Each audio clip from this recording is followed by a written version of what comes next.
Yo, what up? Welcome back. Welcome back to attempt number 2, or stream number 2, attempt number like 7, at the Pokemon Unbound Elite Four. Just get the volume turned down a little bit. There we go. There we are. There I am.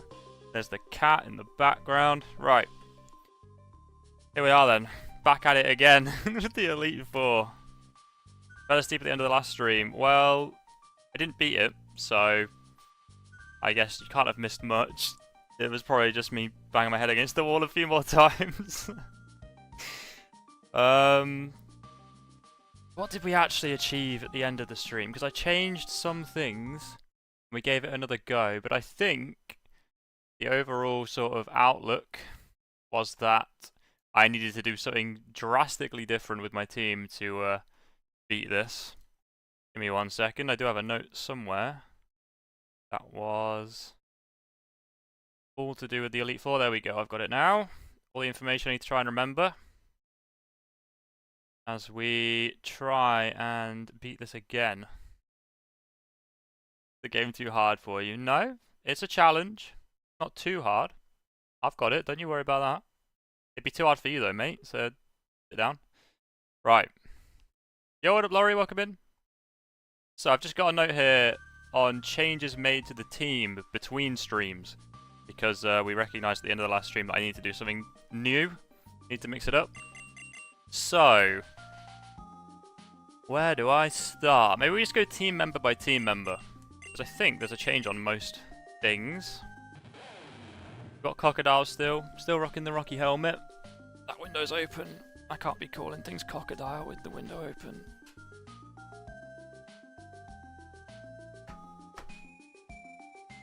Cannot be shouting the word Crocodile with the window open. There we go. Just protecting myself from, you know, protecting my job security, I suppose, because I do work very close to where I live. You know what? I'll clip that. I don't know how funny that was, but I'll clip it. Right, Crocodile. Nothing has changed here except for, instead of foul play, we now have protect, to give us some more options in the doubles battles. Namely, oh, I got distracted by your message then. But yeah, mainly Surf and Earthquake potential, though Earthquake is on Crocodile, but you know, Protect's still useful if you can predict where someone's going to attack. So it still may be useful. And then next, we have got Eggwin, who actually might be the only unchanged one, but is back on the team. Wasn't on the team last stream. Now holding the Sharp Beak instead of the Rocky Helmet. Last time Eggwin was on the team, it had the Rocky Helmet, but that is now in Crocodile's set, so Sharp Beak has replaced that. I think it is quite important to get extra damage off of Togekiss. But extra fairy damage isn't quite as important because we've got a Azumarill for that, really. But we've still got Serene Grace, plus special attack nature. Moonblast, Life Dew, Toxic, and Air Slash. Also Toxic and Protect on the team, you know. There might be some stalling happening. I wanted to put Protect on Togekiss to go with the Toxic, but I thought Life Dew might actually come in clutch in a doubles battle, which 2 of the Elite Four members are doubles battles. Next, we've got Tricycle, who's completely new to the team. So, after last stream, I decided to look up what Mega Evolutions were available to me, because Mega Altaria was not that impactful. And if you look at Mega Altaria's stats, it becomes very clear why it was not that impactful. It's got really well spread out stats, but none of them are particularly good. Its attack stats only go up to 110, which is lower than a lot of base forms. So the Mega Evolution wasn't really working for us. It was a good typing. It was nice to have some resistances that we didn't have on the team before, but it wasn't that impactful. The main difference with Manectric here is that it's got 135 special attack and 135 speed. So we now have a much more threatening presence on the team. Also gets Intimidate when it Mega Evolves, so could play around with that at some point. As for moveset, Discharge, because there's some doubles battles. Thunder, just sort of the best other move it could have. I don't think I don't think it got a Thunderbolt. So if it did, maybe we'll go and get that real quick. No, it doesn't get a Thunderbolt, which I found quite weird. So that's why we're on Discharge and Thunder on this one. Thunderbolt TM it can learn, obviously, but I don't know exactly where that is. But maybe that's something we do real quick. Have a quick look. Thunderbolt TM Unbound. Where are you at? Where are you at? TM24. Thundercat Mountain on first floor. Okay, we might be able to go and grab that real quick, actually. So we'll get that Thunderbolt before we go into the Elite Four. But I took Flamethrower. I found the TM for Flamethrower. And also getting the Mega Stone took a very long time. There's a massive puzzle to get the Mega Stone. I was going to run Mega Lucario, but you need to complete 2,000 trainer battles, and I still have 500 left to complete that. So that's hours of just spamming the trainer houses, and I'm not doing that. So we've got Mega Manectric. Not first choice is all I'm saying. I would have gone for Lucario, I think. But Flamethrower for Excadrill, and Aegislash, and Trevenant. Feels like an important bit of coverage on it. It's not going to be that impactful in the Dragon-type one, but we already kind of have the Dragon-type one down, because we've got Azumarill, Whimsicott, and Togekiss. We've got half a Fairy team. Right, next. Next we've got Muscle, who I don't think anything has changed about. Holding the Expert Belt still. Same moveset. Anubis. Ooh, nothing's changed. But I was really tempted to go and get Lucario Earthquake. Because that will do quite a lot of damage in the ground type one. And means Lucario can hit more of the ghost types. So I was tempted.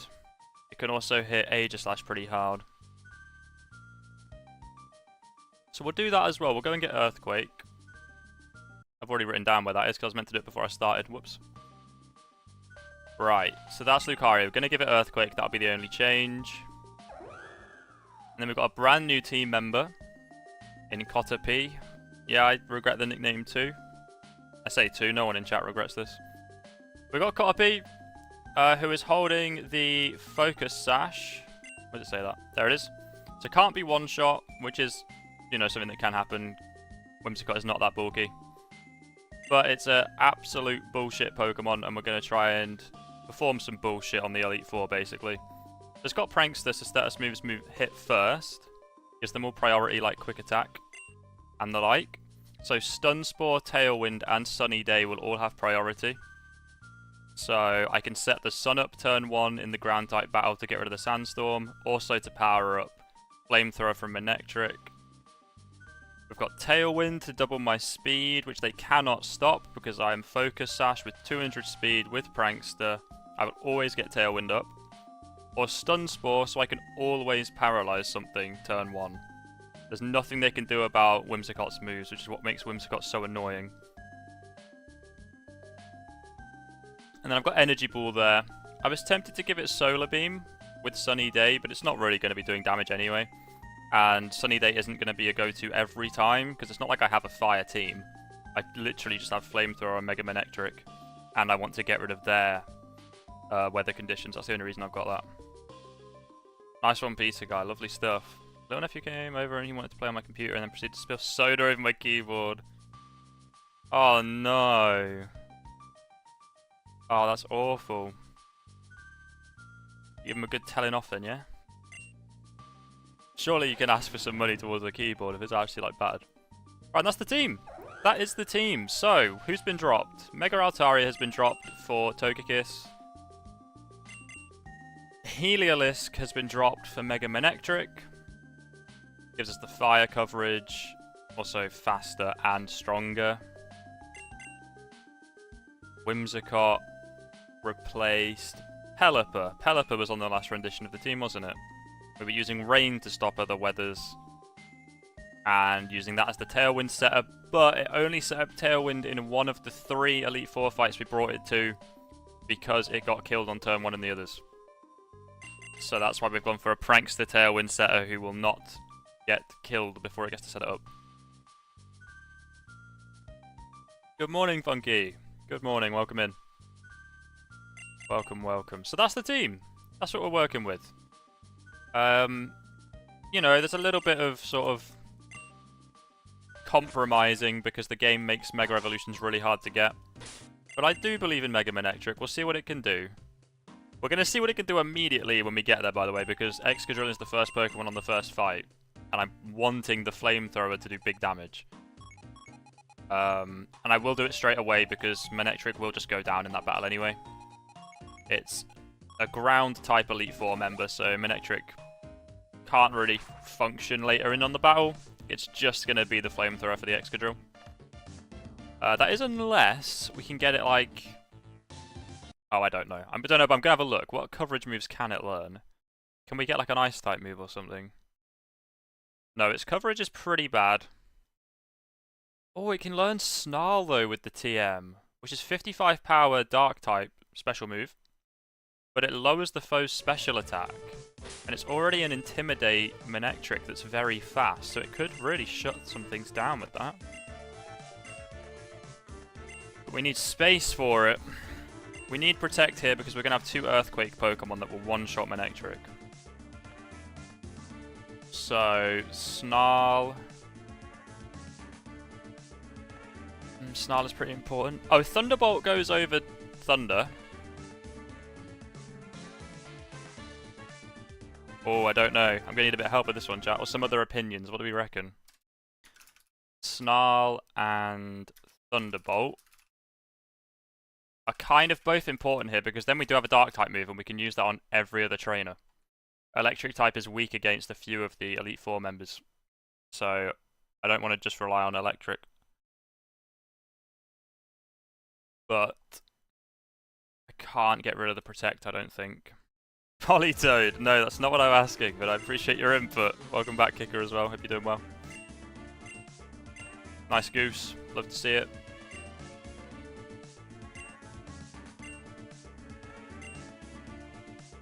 One option is to just run Discharge. That's very questionable because that will always hit the things on my side of the field. You know what? Actually, the doubles battles are Dragon and Ground. They're the 2 that Manectric can't really hit. If I don't need Discharge, I can just Thunderbolt in all of the singles battles. Yeah, you know what? That's a really good point. Let's get rid of Discharge and Thunder for Thunderbolt and Snarl. Which is a couple little fetch quests here because we need to go and get those TMs. But before we do, let's go get the one other move that we need for the team. We need Earthquake. We need Earthquake for our Lucario.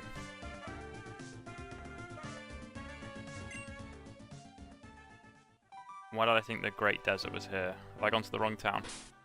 Am I in the wrong town, mate? Also, I apologise if I seemed a little arsey last stream. I had a pretty tough time of it in my personal life the last few days. I'm not really going to go into it. But last stream was right after it sort of kicked off, so I was not in a great place. But I'm feeling a fair bit better today, and hoping to get lost in the Pokemon source and just enjoy some Elite Four strategizing. Oh, no, don't want to go that way. Now I need to remember where this is. I've read where the TM is. It's outside Old Boris's tomb. But I don't know exactly where that was. I think it's south on this route though, so I think I need to just come around this mountain and then go south. We'll be bullshitting along. Well, that's great to hear. Is it down here? No, okay. I'm seeing a lot of Elite Four fighting going on right now. No, we're preparing for it.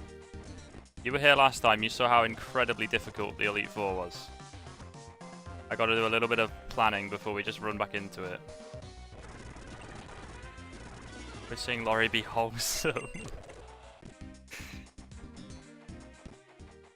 Oh, we're all the way over. Okay, so I've missed it somewhere. The only other thing I can think to do is go south even earlier than I did then. Let's try that. Well, I appreciate Laurie's wholesome comment.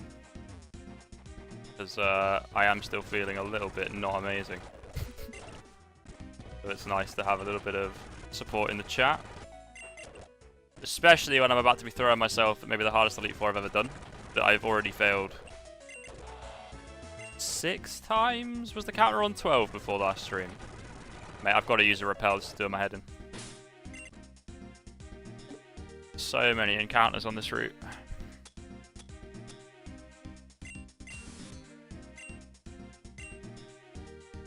Oh, also, a strategy I almost put on the team, that I decided against. I got a fossil while I was off stream as well, just breaking rocks and shit to get heart scales. And I got an Aurorus with Refrigerate, which means all of its normal type moves become Ice type. And it had the move Round. And Round has a very unique interaction with itself, where if 2 Pokemon on the same team use Round in the same turn, they go at the same point in the turn order. As in, like, the faster one goes, and then the other one immediately follows, so your speed stat on the second one doesn't matter. And it does double damage, the second round does. And we already had Mega Altaria on the team with Round. So it would have been... Oh, that was a hard scale. It's a good find. Yeah, save after that. The game crashed a little bit when I was off stream as well. So essentially, we had Pixelate and Refrigerate. So Altaria's normal type Round would become Fairy type, and Aurorus's normal type Round would become Ice type and double damage. So for like a Dragon type leader and the Ground type leader, it would have been a really cool combo to pull off. But unfortunately, I decided against it because they're not the strongest Pokemon, and I think outside of that combo they would have been fairly useless. But it was really cool to consider that as an option. The game's just at this point a bit too hard for gimmicky options like that, I think. I think you've just got to have a really good team at this point. But yeah, Mega Altaria would have gone for the Fairy type Round, very much quicker than Aurorus, and then Aurorus would have joined in with the Ice type Round for double damage. So it was pretty cool. It was pretty cool. Right, so we got Earthquake for Lucario, where there is a decision to be made here. 2 rounds, call that a ball sack, and that's what we'll call it. The ball sack strategy. The ball sack gambit. I did decide against it though. I remember, so my thought process here, I'm going to say it in case anyone disagrees. Close combat isn't that useful, because Drain Punch heals me. And in all of the attempts last stream, I don't think I used close combat. And it lowers my defenses. I think Drain Punch was enough. So I was thinking of dropping close combat. I understand that sacrificing some power, but I think the coverage is more important when we've got a Steel type Elite Four member to deal with. And a couple doubles battles, so an Earthquake's just nice to have anyway, really.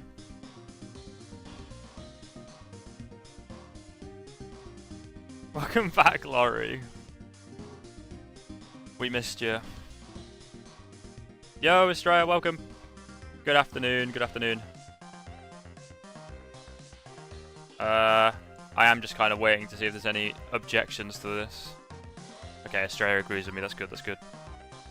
Yeah, I just didn't use close combat. I don't like the defense drops. 5 PP. Not doing much. So we'll take Earthquake. Now, we have 2 more TMs to go and find really quick. So, let me just have this little guide open for myself. We're going to Epidemy side of Thundercat Mountain, and we're surfing somewhere on the first floor to get Thunderbolt from Electric, because it doesn't learn it naturally, which is very strange.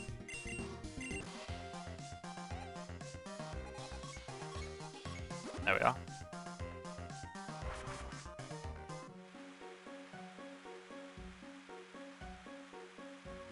And for anyone else who's just joined, I'm not going to do a full recap again because it took ages, but general changes. Protect on Crocodile, Sharp Beat back on Togekiss, Mega Manectric joins the team over Mega Altaria because it hits harder and is faster. It has Flamethrower for coverage to hit the Excadrill, the Trevenant, and the Aegislash. That's over Heliolisk though, I suppose, and Togekiss is over Mega Altaria. Azumarill stays the same. Lucario now has Earthquake. We have a Whimsicott with Prankster, Tailwind, Sunny Day, and Stun Spore. Sunny Day to interrupt the Sandstorm in the Ground-type battle, and to also power up Flamethrower from Mega Manectric, which is Mega Manectric's main cover move. Coverage move, rather. Oh, we need to surf somewhere on floor. Oh wait, is that it down there? Oh, there's a yellow Pokeball there, that must be it. Gotta be Thunderbolt. How do I get there then? Oh, well, that's fairly chill. Like the Elite Four and BDS Fury had to make a whole competitive team to beat it. It's that on another level. It is that on another level. It is a little bit jarring how difficult they decided to make this Elite Four. But I guess it's one of those games where I think some people would have to accept that they can't beat it, if that makes sense. Like, I might accept that at the end of today. I might be like, you know what? I don't know if I can do that at the moment. I'm going to do something else. I think people have forgotten a little bit, including myself, how to have that kind of relationship with a game of like, no, I actually just can't beat this. I think it's okay to have that experience, you know? It doesn't really seem to be a thing anymore. Right. But that might be the vibe here. I think I might be stuck. And I think some people will definitely get stuck around this point. So now we're looking for the TM for Snarl, because that's a great coverage move for Mega Manectric. It gives us a super effective move on the Ghost-type leader. And it lowers special attack. And Mega Manectric already has Intimidate. So there's potential here for Mega Manectric to really shut some things down with Intimidate and Snarl.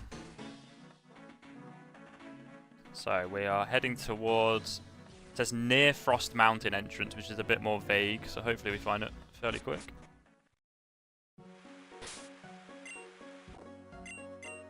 It's really fun to strategize like this in a Pokemon game though.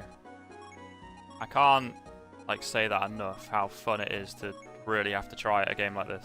You don't get this experience in normal Pokemon games. Near Frost Mountain entrance. That's Icicle Cave. Where's Frost Mountain? There. Near the entrance. On Route 7, so down here. Cool.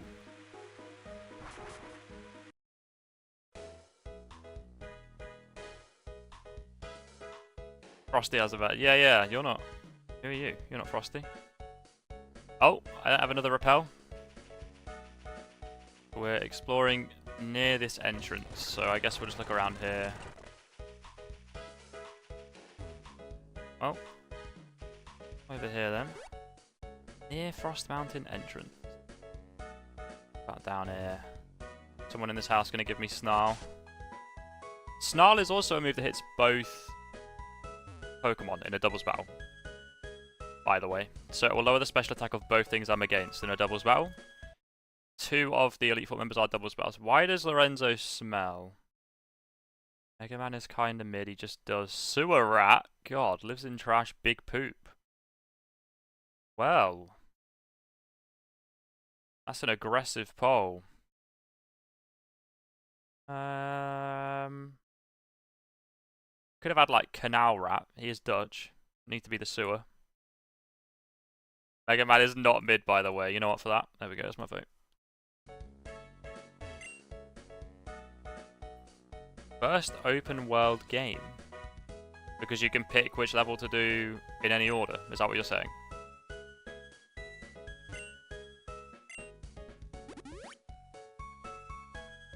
You know, I will actually give Mega Man a real good go soon. That sounds a little bit sexual. I will play a lot of the Mega Man games because I own like all of them on Steam.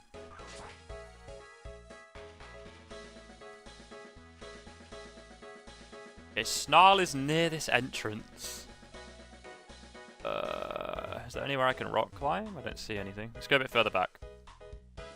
Maybe they don't mean that near, you know? Maybe I'm a bit too close.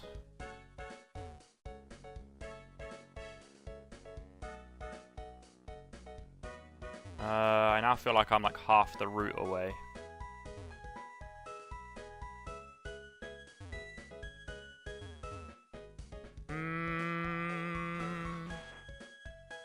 Okay, there's a bit up here I haven't been to. Let's have a look. Still relevant. How did the last one sell? When you say relevant, I'm intrigued at like what the numbers are actually like nowadays. Depends on the definition of near. Yeah, I know. Unless it means... No, it said Route 7, so it doesn't mean inside the entrance, does it? Be a very weird way of wording it if it does mean inside. It might mean the Route 7 entrance to the mountain, though. So I'll look down here. And then we'll go in the mountain and look around a little bit. Best-selling game in the series. Well, yeah, but that's true of every series, isn't it? The most recent one's the best-selling because gaming keeps getting bigger and bigger. But I appreciate that if it's not a game for 7 years, it could have had a real dip. You know what? I'll accept that as a good thing. Yo, what up, Palliser? What up, what up? It is indeed. It is indeed. All and whole manager. Ape dot. 3+ million sold. Yeah, that's pretty strong. That's pretty strong. Was it any good? Actually, don't know if that's a lot. It's pretty decent. It is pretty decent. It's not like incredible, but it's pretty good going. About the 15 wipe limit. Oh, it did mean inside. Why did it not say inside the mountain? This is Snarl then, yeah? Oh, it's Dark Pools. Just randomly found Dark Pools looking for Snarl with a guide. Near Frost Mountain entrance. Route 7. Well, have I already got it? Have I already got a Snarl? That'd be just incredible if I did.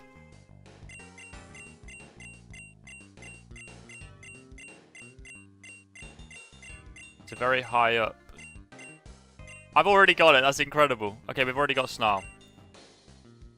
So we give Snarl to Tricycle.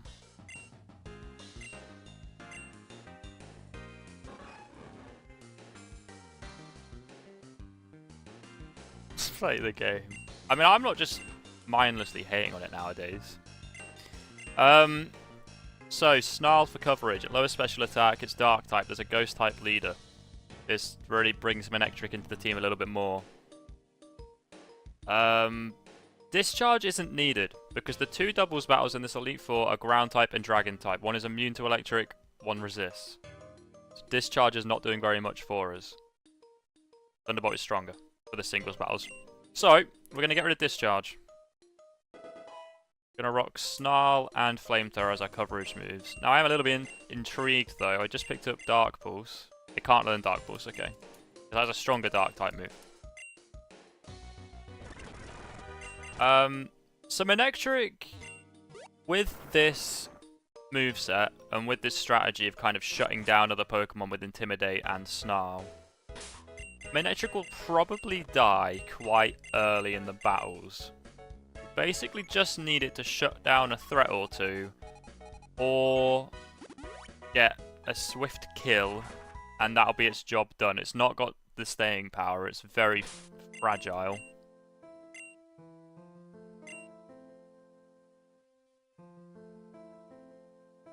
I tried to play it when I hated it. That's fair if you don't like action platforms. That makes a lot of sense. That makes a lot of sense. Right, I'm not going to do another team recap, but I am going to strategize for this first battle real quick.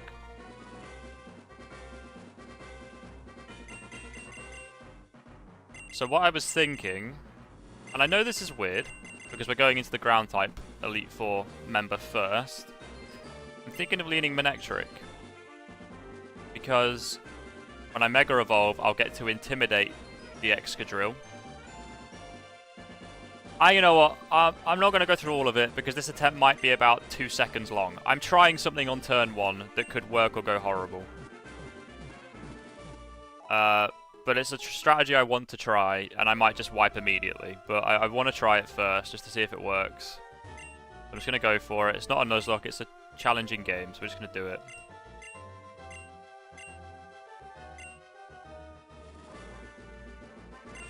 I get to still move, right? Because now I'm worried that I have used quite a few healing things before coming back to this today.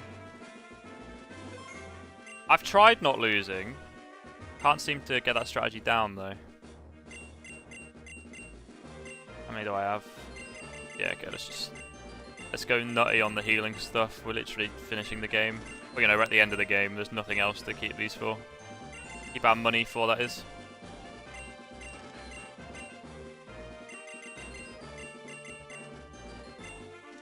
There we go, and then full heals. We are spent up. Yes, it is Palliser. It's not the most cost-effective way to buy stuff if you can only use it outside of battle, to be fair. We'll save them for a hard fight that never comes. Yeah, it is full heal and all status effects healed too. Could Scum save between each battle? Not yet. Not yet. We're not going to do that yet, but maybe after this stream. Stream number 2. Right. First turn, risky strategy. It might completely fail, but I just want to check if it works. That's what this is. This is a little bit of testing. I'm leading my electric type into the ground type leader, and I'm not going for Tailwind turn 1. So I'm doing 2 things you don't really want to be doing with my team.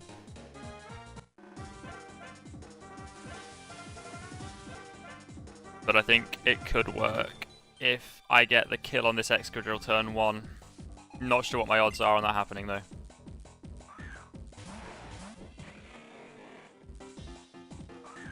Ultimately, Manectric will die this turn because they're both going to go for ground type moves on Manectric, I would have thought. But like I say, Manectric's just here to get a cheeky kill when it can. It's not going to have the staying power. So what we're going to do, we're going to Flamethrower the Excadrill. And we're going to do Sunny Day because I have priority on Stun Spore, Sunny Day, and Tailwind. So I think I should go first. These are both very fast Pokemon, one with Prankster, so I'm hoping I go first, and I'm hoping this Flamethrower in the sun does a lot of damage. We also get the Intimidate off on the Excadrill.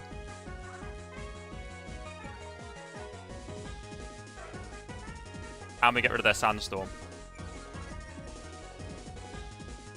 with Sunny Day.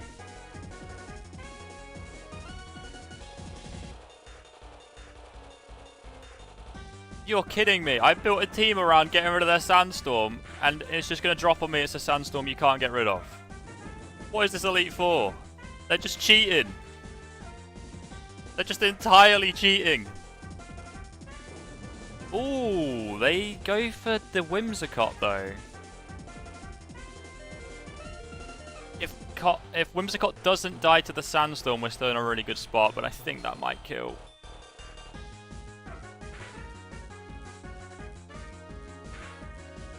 Yeah, okay. Okay, so the Elite Four's cheating some more, on top of the extra abilities they've given all of their Pokemon. That would have worked if I went for Tailwind, though, because then I'd still be in an alright position. Now I don't have Tailwind. I was basically trading Tailwind for a kill on the Excadrill, but in the sun that wouldn't have killed anyway, because it only did just over half, so I'm going to need 2 Flamethrowers anyway. But Tailwind would be incredible right now, because I could just switch in Azumarill and Ice Punch the Flygon. I'm going to do it anyway, but I'm not going to outspeed.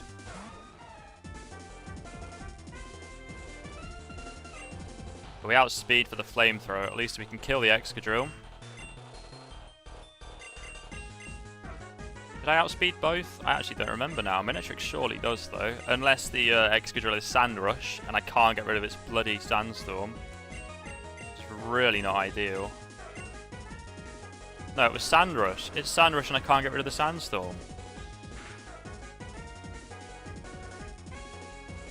Tricycle Flinch from the Rock Slide. Damn, what a start. Getting unlucky and it dropping on us that you just can't do anything about. They both flinched. That's a 10% chance on each. And they flinched both of them. That's insane.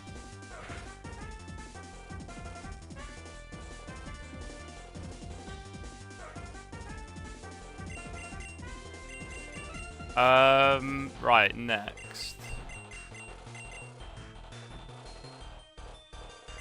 Don't know. Don't know. We'll do this. Try and get that Flygon out of here. I'm weak to the rock slide from the Excadrill though. I'm not really fully trying anymore, to be honest. I think this attempt is already over. Based on the Sandstorm sticking around. Need to kill the Excadrill. Don't really have a way to do that with these. Actually, yes I do. If I Moonblast the Flygon, Aqua Tail the Excadrill. They protect it, that's okay. I still Moonblasted the Flygon.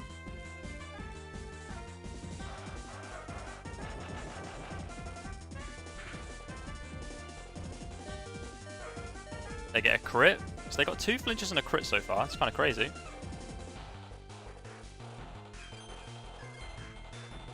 Only Primal Groudon, Primal Kyogre, and Mega Rayquaza can remove the Sandstorm. It appears so.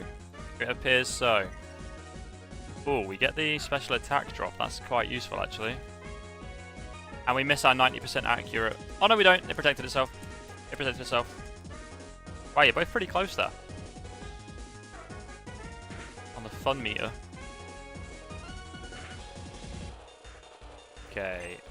And Aqua Jet is an egg move in this game, so I don't have it. So Muscle is going to die without getting another attack off. Oh, just don't flinch me again. I'd like to play the game at some point. Wow, what is going on in the chat? This is already killed now, to be fair. Oh, it doesn't.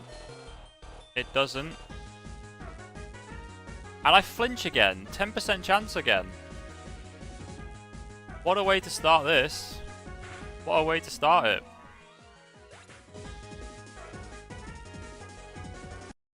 Three flinches. And the reveal that the Elite Four are cheating. Did I just mess up the game at all on stream? I accidentally slightly shrunk the window in my desktop.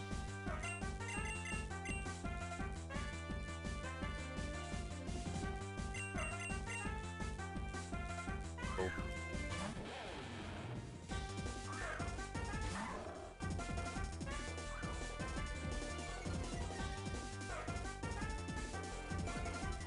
A second Intimidate for the Excadrill. I now have double Earthquake on the field, which is nice for this battle, but it's not nice until the Flygon's gone, really. So let's do that, and let's Drain Punch the Excadrill.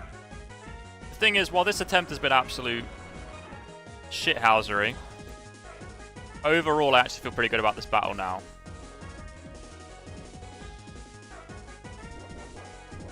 And you know what? We can't get rid of the Sandstorm, so Whimsicott has a move slot free.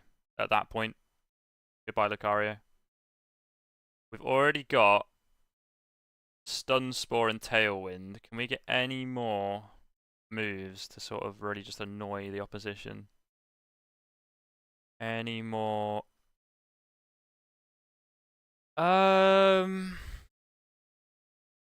Poison Powder, Leech Seed. I think they're both status effect moves. They both have priority.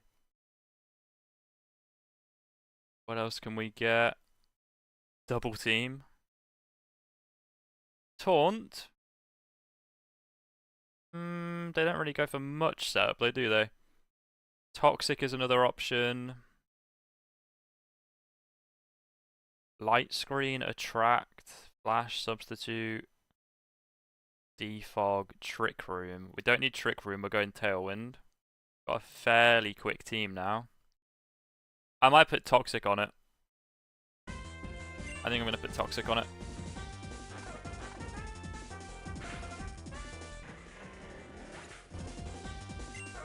Well, we took one down. Yeah, then they have this, which is also not weak to Earthquake. Tempted to go for it anyway, though, just to get the Excadrill out of here. There's the Iron Head. Down it goes. Down I go. There we go. Spelling mistake while fixing your spelling mistake is so embarrassing. Yeah, it's definitely up there. It's definitely up there. Okay. So I can't Sunny Day in that battle. I can still Sunny Day to improve Flamethrower in the other battles though. Is it worth having? I don't think it is. The Flamethrower at this point is for Trevenant and Aegis Slash. But Snarl also works for those. Somewhat. Won't be as strong, but it's still decent. At the end of the day, I don't think it's going to matter. I think I just click Tailwind and Stun Spore every time with Whimsicott. So Sunny Day has potential to be helpful in very specific circumstances. So does Toxic, but I've already got Toxic. On something that is a bit bulkier, it should stick around.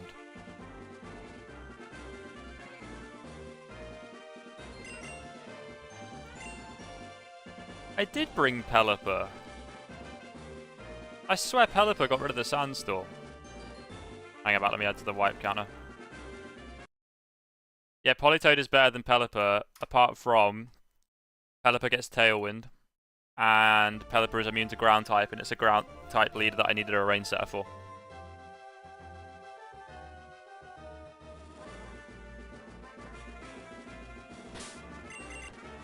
That was the reason for Pelipper. I tell you what though, having a physical water type is actually a bit of a limitation because you can't have Surf.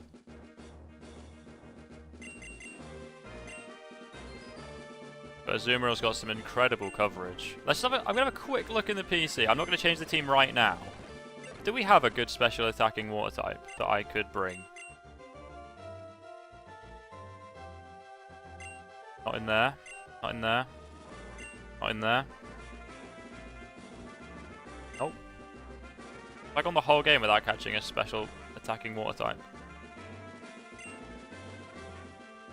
Sure looks like it.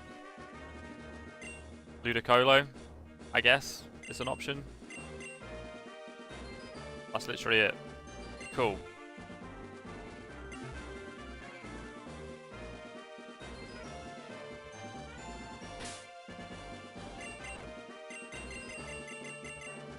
Right.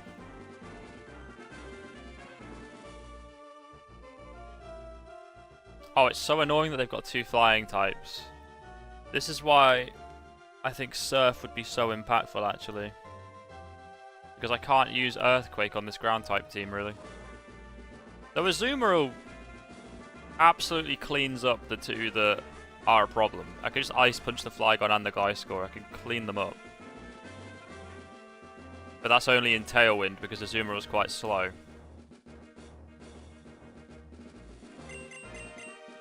But I am going to play the start of this very differently. You know what? I think we're just going to go again, do the same thing apart from Tailwind with Whimsicott turn 1. Flamethrower the Excadrill, it's still really good damage on the Excadrill. And then when one of these goes down, I bring in Azumarill for hopefully 2 turns of Tailwind, where I can Ice Punch the Flygon and the Gliscor if I survive a turn against the Excadrill that will probably still be there.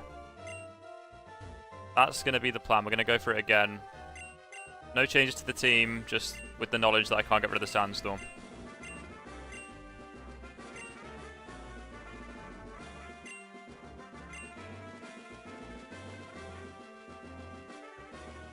Sphere as well.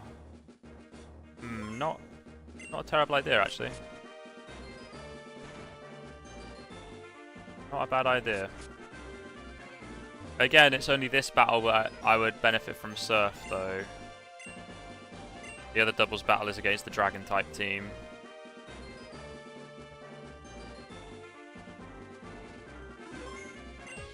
Alright, we go. More man, we go again. You know what, at this point, I think I'd be happy with under 30 wipes.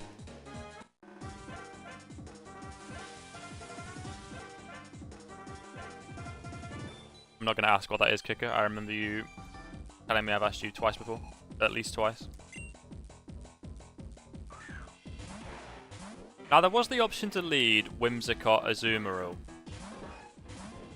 so that I could get Tailwind and start Ice Punching straight away. And that's what I'll do if this attempt doesn't work. I don't want to have Azumarill opposite a full health Excadrill. I don't want to get it killed before it can kill the Gliscor. So we're gonna Mega Revolve and Flamethrower the Excadrill again. But we're gonna use Tailwind this time.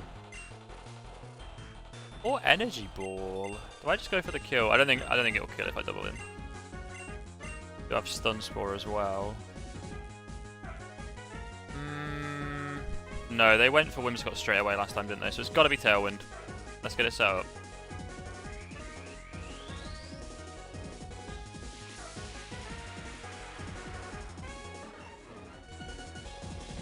Oh, God.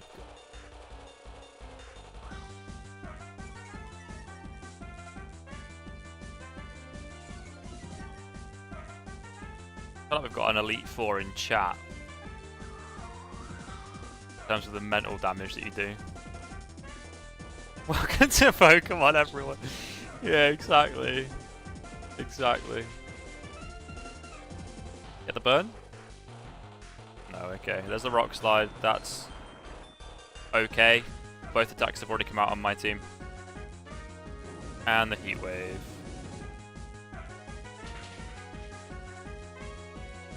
Okay, so Cottonee goes down again. Just the Sandstorm.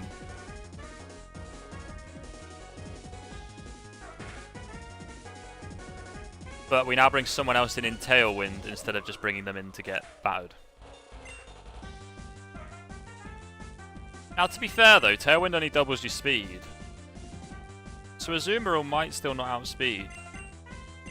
In which case, do I go Lucario and Drain Punch the Excadrill and get it out? But then I can't really hit the Flygon. Though, if they then kill Tricycle this turn, I can bring Azumarill in on the other slot, or Togekiss in on the other slot to deal with the Flygon.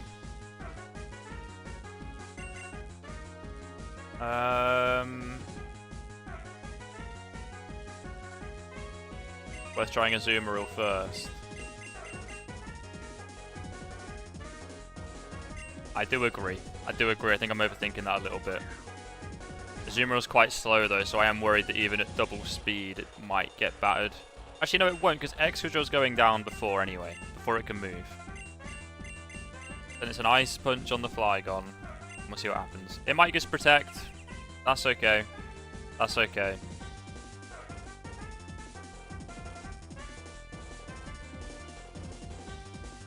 They still outspeed me. I don't think this will one-shot.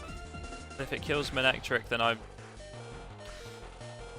got a crit again. What is going on with that? Is it holding an item to give it a higher crit chance or something?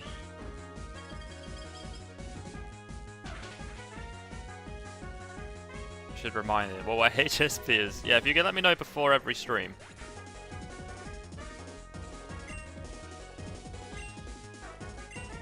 I should be protecting Manectric on turn 2, is what we've learned here. Did I give it Protect? Yes, I did, because I have Earthquake on the team. So I definitely should have protected Manectric. The one benefit is I now get to bring someone else in to make use of this Tailwind for the next 2 turns. So it's going to be a Gliscor and Excadrill opposite. So I'm going to do that. Now, if Azumarill doesn't outspeed Gliscor in Tailwind either, it gets a bit trickier. Oh, they don't even bring it in this time. They go for the Sand Slash. Okay. That's interesting. Sand Slash is very quick. But I think in Tailwind, Lucario is still quicker.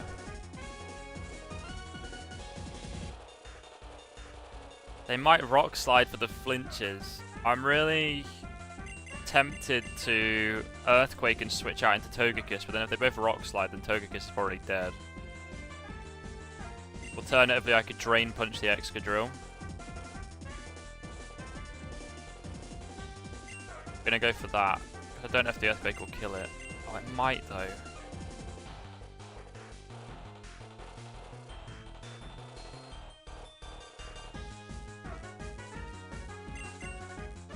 So let's Drain Punch the Excadrill because I think I'll be going first, and then I can stay in and try to Aqua Tail the Sand Slash and just see what happens. They double protect. That's so annoying. They got a double protect. Yeah, EQ would hit Azumarill before that, as well. That's why I went for Drain Punch in the end. As if they got a double protect. That's crazy.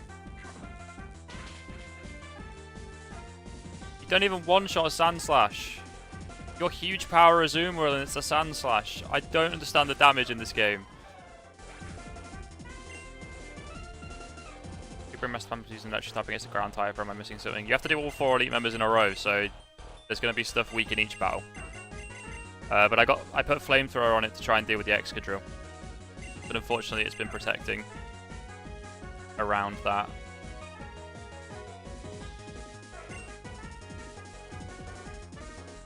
Krookodile is quicker than Togekiss, and I've got 1 turn of Tailwind left. I think. We get an Intimidate off. My plan is to possibly switch Lucario out and preserve it a little bit, because I still have Extreme Speed. And to Earthquake with Krookodile. Yeah, the idea was to get a cheeky kill on this Excadrill, which is why I also wanted Sunny Day to work, but apparently this Sandstorm is too vicious for Sunny Day to go off. There we go, Krookodile outspeeds, we'll kill both. There we go.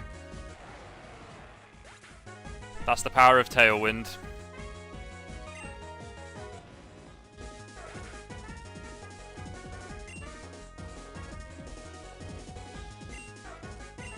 Still got Extreme Speed in the back. They've got Gliscor and Quagsire left though, so this still isn't really one. Still awkward.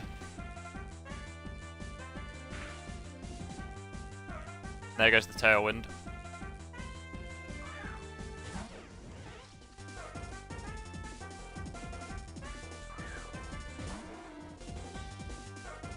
Right, now we just go for max damage though this turn, really. Or I don't know how much damage Togekiss can really do with one of these. I'm tempted to just Toxic the Quagsire. No, I think Air Slash will still do more. And I have a chance to flinch with Serene Grace, so let's do that.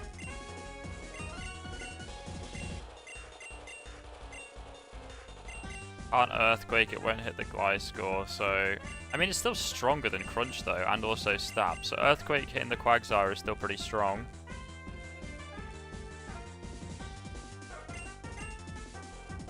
Or I Protect, because they're going to Muddy Water. They're both super effective on me. I think I'm going to Protect Krookodile.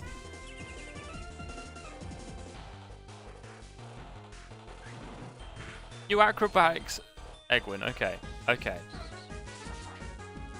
Didn't quite expect it Gliscor to be that much of an issue. We got the flinch on the Quagsire. This is good. That ultimately would have been a Muddy Water. But now, if they split their focus, the Life Dew is really strong. It'll heal both of my Pokemon. But they probably won't. Togekiss is probably going down. But I'm going to try and protect it anyway with that.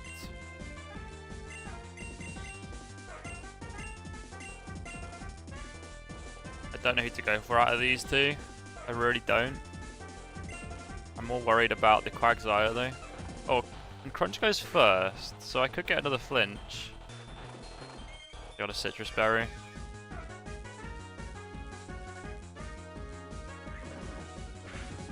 Acrobatics. Yeah, down goes Togekiss. And it goes for Yawn. I forgot it had that. That's so annoying. Okay. well, this is probably over at this point.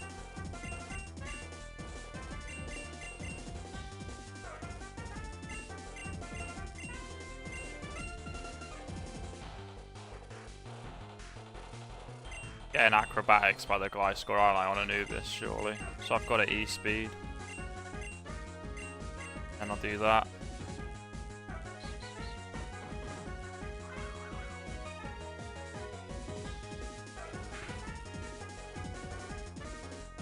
Okay, that'll be one hit from going down, but then there's still a full health Gliscor, so it's not looking good.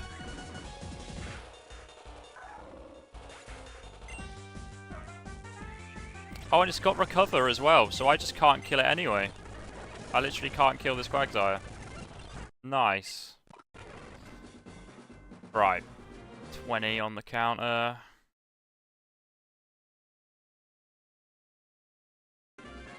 Cover Quagsire.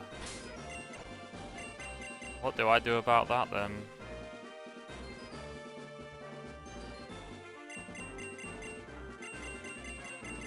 Kinda need a grass type move, don't I, on something? I wanna say Togekiss learn Energy Ball?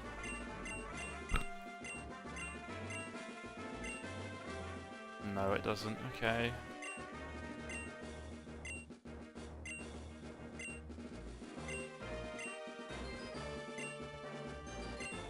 You can stun spore ground types, can't you?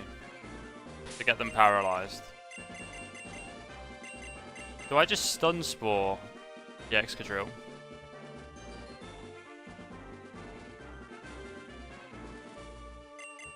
I need to get a full para though.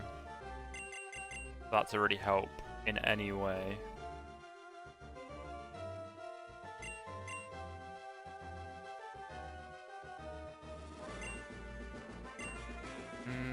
Not sure on this one.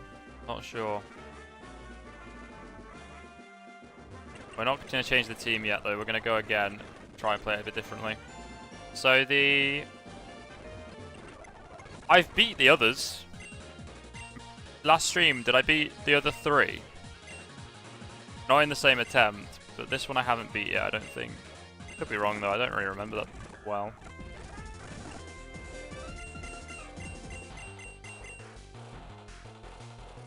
I protect... No, they go for Heat Wave and Rock Slide. They go for the Whimsicott. They really do go for the Whimsicott. Snarl to reduce the special attack of the Flygon. That might buy Whimsicott another turn, actually. Let's try that. Let's try that. Turn 1 I'll Stun Spore, and next turn I'll Tailwind. I should get another turn now. I also need to check that you can actually Stun Spore ground types. I'm pretty sure you can. It just feels weird to paralyze a ground type.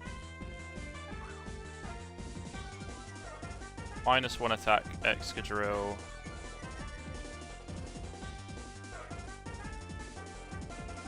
And paralyzed Excadrill. Okay. I think this is a better way to play it. And this Snarl is purely to reduce the special attack on the Flygon so that the Heat Wave doesn't kill Whimsicott like it has been doing every other time. That's the situation there. There's the Heat Wave. This time it's -1. Yep. Whimsicott stays around. The Excadrill hits through paralysis, but it's a Rock Slide, so Whimsicott has another turn. Okay. This is good, this is good. Let's now... Flamethrower the Excadrill. Am I still trying to get that one down? No, no, no. It's gonna... It's protected every other time on turn 2, so I expect it to protect again. So I'll Snarl again for chip damage and to weaken the Flygon even further. And then I'll set up my Tailwind for whoever comes in after. So at least one of mine is getting killed this turn.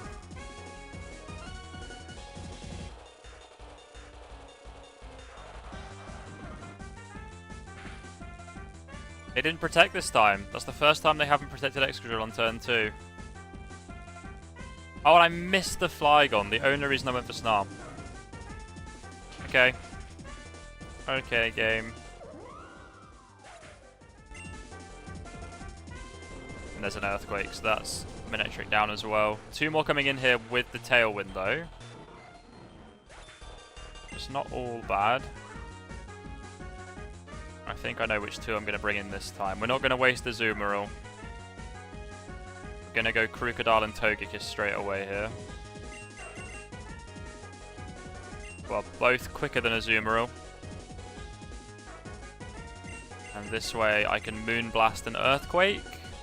Hopefully pick up at least 1 kill.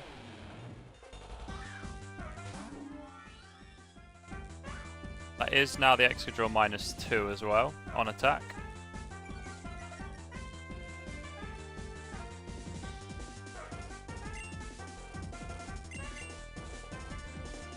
Will they protect the Excadrill now? I have no way of telling, I suppose. My Earthquake will do nothing if they do, though, is the annoying thing. You know what? The Excadrill's paralysed and it hasn't protected yet. I feel like it's not as much of a threat this turn as this Flygon. So I'm going to double in on the Flygon. And they withdrew it. Okay, well something else is taking some big damage, hopefully. But what a switch. They protected it very well. Fully paralysed Excadrill. That was an attempt to protect, because it went first. Protect as priority. So that was Excadrill trying to protect. They may try it again next turn. Okay, and Gliscor's pretty low now. I still have the Tailwind, so I'm going to crunch the Gliscor. I don't know what else. Don't know what else to do. I don't think... Oh, Togekiss in the Tailwind. Do you outspeed the Gliscor? I think... You know, I think it actually will. So... Crocodile's going to Earthquake instead. And I'm just really hoping that I outspeed the Gliscor here. No, they went for Acrobatics. No, that was after the Tailwind last time, though, wasn't it? Well, here's hoping we outspeed the Gliscor. That's the situation. Excadrill goes down to the Earthquake.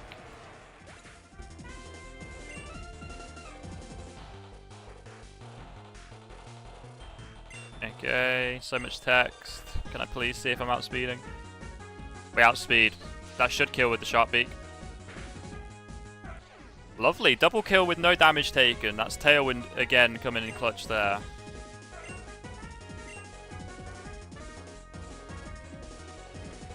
I suppose I ought to write down exactly what I did here, really, shouldn't I?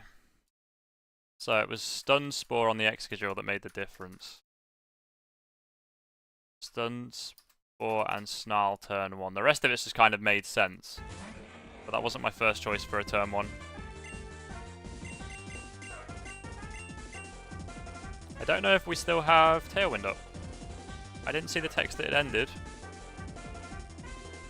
I think I maybe have one more turn of it, actually. So, what do I do with it? Should we go for the Flygon, and then they're left with Sandslash and Quagsire? And I still have most of my team. Or do I Outrage and probably kill the Flygon with 1 hit? No, I think I'm going to do that. I'm going to do that. Then we're going to Air Slash. They protect the Sandslash, so I just need to hope the Outrage went on the right one. It did. That should be Flygon down. Ooh. I can't believe it lived that.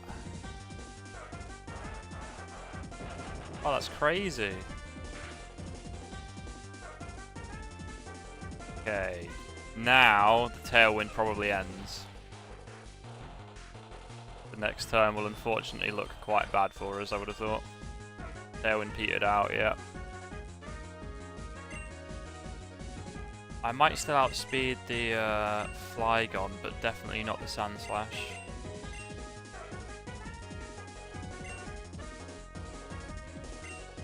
So I just try and heal. It's not very likely I get another turn here, so I'm just going to try and heal and see what happens. Rock Slide comes out. I think that'll be enough. Oh, it's not. Oh, I get the heal off, but that isn't great if this Earth Power just kills Crocodile. Okay, which it doesn't, so we get the Outrage off, Flygon goes down, and we get a heal. It's only a quarter of both of our HP though, so it's not amazing.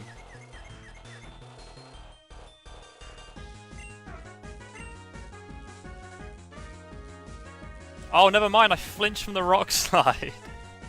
Wow, okay.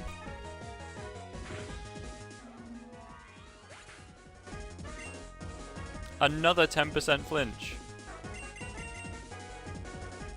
Right, it's just Sand Slash and Quagsire left. I have to focus the Sand Slash, because the Quagsire is not killable anyway if it becomes a 1v1.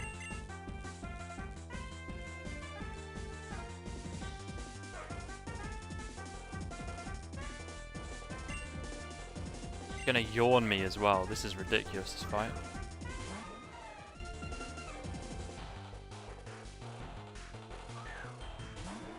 Okay, the Quagsire will likely go for Yawn.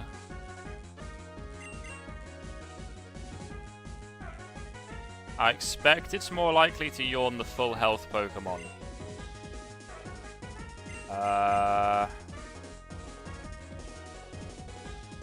Is there any benefit to keeping Crocodile alive with Protect? It's confused anyway, actually, isn't it? Okay, you know what? No, I'm just going to try and flinch the Quagsire if I get a chance to. That's what that's going to do. We're going to Aqua Tail the Sand Slash. Which didn't one-shot last time, did it? I just don't get why that doesn't one-shot. There's the Rock Slide. Does Crocodile live it? It does. I have to hit through Confusion and not flinch. Okay. Now please give me the flinch on that Quagsire so it doesn't yawn me. Oh, Muscle Flinch. Bloody hell. Another 10% flinch. How are they getting them every turn? Every Rock Slide I feel like has flinched at least one of my Pokemon. Oh, it's not 10%, is it? It's 30%. But that's still pretty low. This shouldn't be happening as much as it is.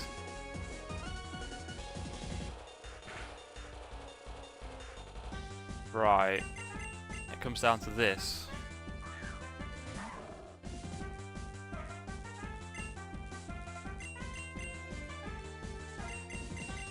I mean, ultimately, I'm going to try and heal off of this Sand Slash with a Drain Punch, because they're going to hit me first. Ice Punch is more accurate.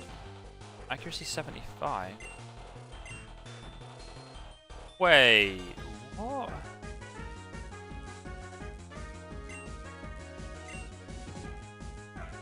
Why is my accuracy so low?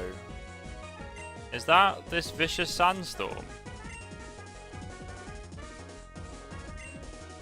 Or... I don't know. Yawn doesn't do that on turn 1. Yawn doesn't do anything like that. Is Vicious Sandstorm also reducing my accuracy?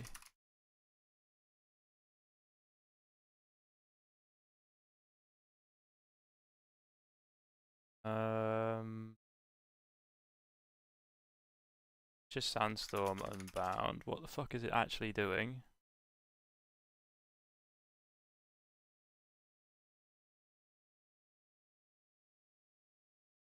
Doesn't say anything about accuracy.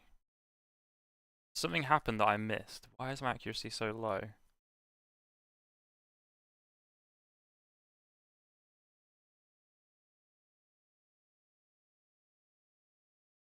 Oh, it's also giving a special defense boost to ground and steel types.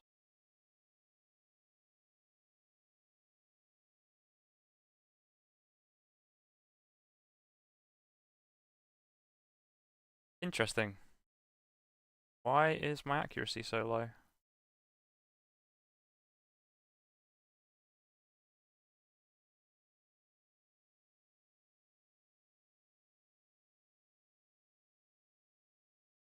No, there's no... Oh, muddy water. Muddy water does that, doesn't it? They land the muddy water that reduce my accuracy as well. Huh. Right, okay.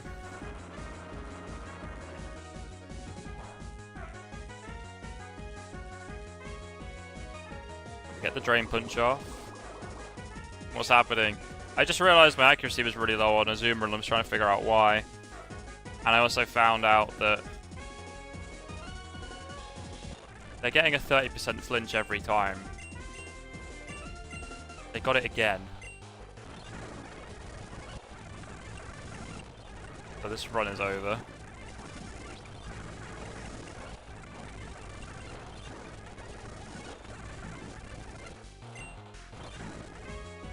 Or not with that drain punch damage. Let's just see.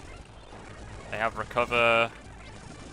They're spamming recover and putting me to sleep.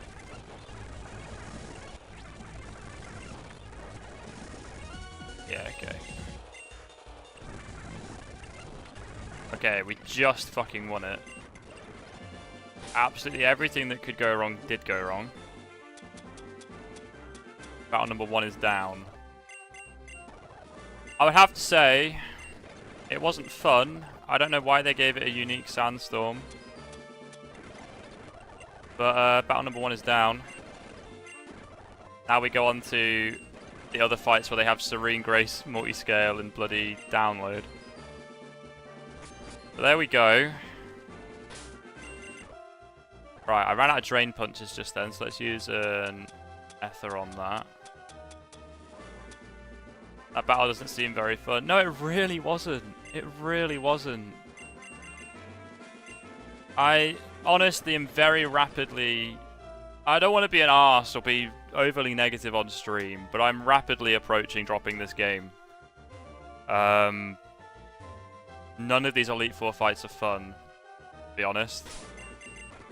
They've given them really, really strong gimmicks and really, really strong teams, which I've tried to strategize around multiple times, and have found that their gimmicks are just a little bit overpowered, really, to try and work around them. Couldn't even get rid of the Sandstorm. Right, either way, though, that's one battle done. So hopefully I just beat it now. I don't have to do this again. Right, we've got the Ghost-type leader next. They start with a Mimikyu. I don't have any multi-hit moves on my team, but the Mimikyu's attacking moves... It was only Ghost and Fairy, wasn't it, for attacking moves, and they had Swords Dance. Something else. It's not the game getting hard. It's the game not being fun. It's given them all really weird gimmicks. It's been hard throughout. It's just not very satisfying to scrape through a fight like that when you strategize against it and it doesn't do anything to it. Who did I fight the Mimikyu with last time? Ghost and Fairy attacks. I guess air slashing Togekiss wouldn't be a bad shout. Sort of one of my Trevenant options though. Do I lead Whimsicott anyway? Start getting the team set up a little bit, because that's still the best play. I guess it depends what I'm going to lead with. If I lead Manectric, for example, I don't need Tailwind up. I'm still faster.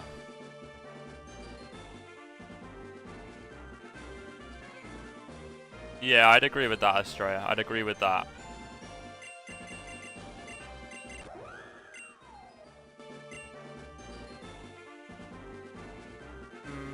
Yeah, we're going to save Whimsicott for halfway through the fight, I think.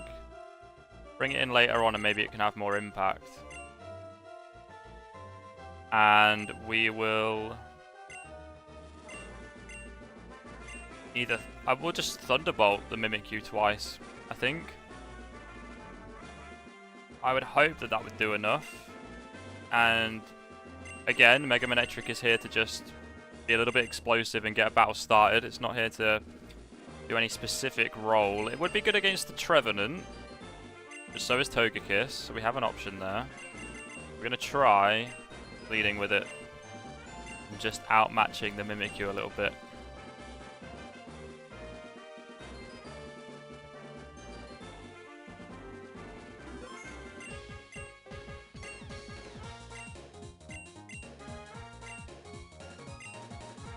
This guy with the craziest backstory of all time.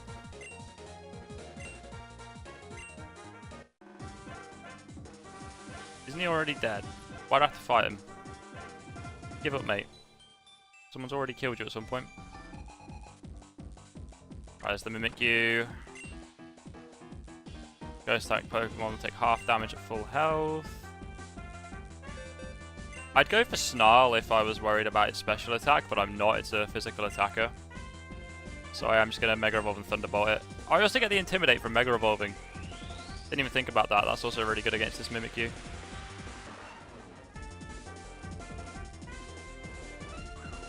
I don't think they have a ground type to switch into. Full of Ghostbusters for this guy. Yeah, get him out of here. What's he doing? What is he doing?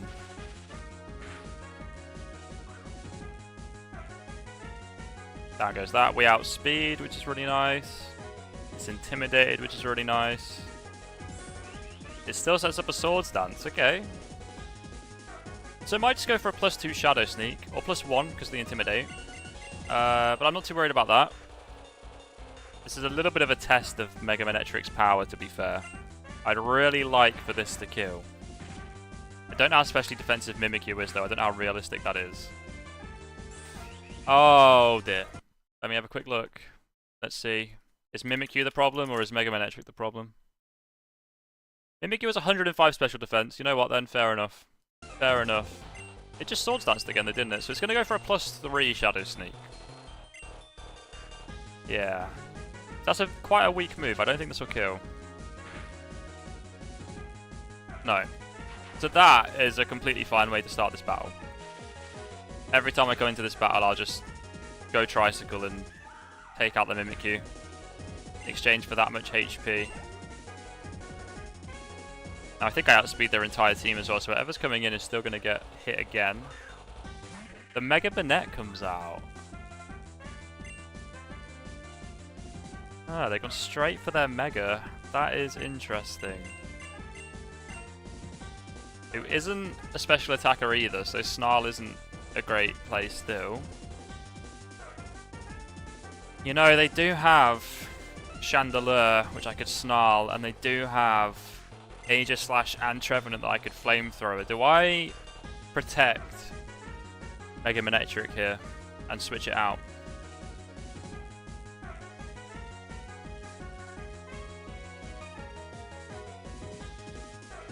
You know what? I'm going to switch into Whimsicott, who's got a Focus Sash and will survive one move.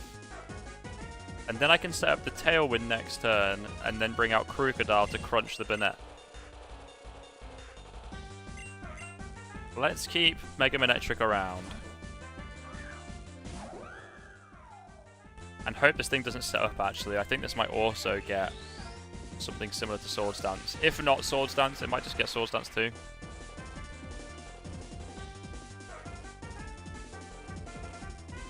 Poltergeist, okay. I'm going to very quickly look up what that move's power is, because I don't know that much about it. Whimsicott's fine, though. Can't just search the word Poltergeist. 110 power, physical ghost type move.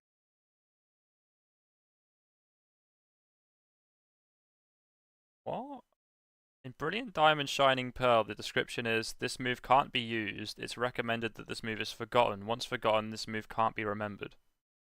So I'm assuming it was brought in before Brilliant Diamond and Shining Pearl, but anything you sent over couldn't use it anymore.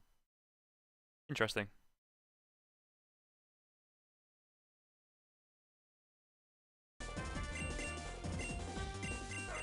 Well, we might both have priority. It might Shadow Sneak me, but I'm 200 speed. There we go, we get the Tailwind up. And it's actually ideal for it to kill Whimsicott this turn. Does that kill? That's so weird that you went for Will-O-Wisp. I really hope that kills and I get 3 turns of Tailwind on someone else. Okay, cool. So now we've got a Tailwind Crocodile to come in and crunch this. I think that's the best play. Also got Intimidate on the Crocodile, so yeah, that's probably a good idea. They don't have a good switch for Crunch either. They are a Ghost-type trainer. So something's about to take a pretty strong Crunch. If they do decide to switch out. Which they don't actually, okay.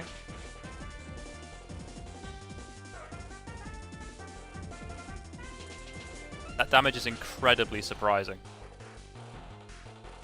That's incredibly surprising to me. Mega Banette, what's your physical defense? 75. Stab Crunch from Crocodile. I guess I don't really know. I don't know the calcs. It felt low. Just gonna do it again anyway, because sort of just chipping away at each other here. And the Rocky Helmet really coming in clutch actually. That might kill now. Yeah, there we go. The Mega Banette is down. And we still have Tailwind up as well. For a couple more turns, I want to say. Have I still got 2 turns of it? Okay, in comes Trevenant. So this thing's a real problem for my team. A real problem. Ultimately, it's going to Leech Seed or Horn Leech or something this turn. And then it's got Harvest and Citrus Berry.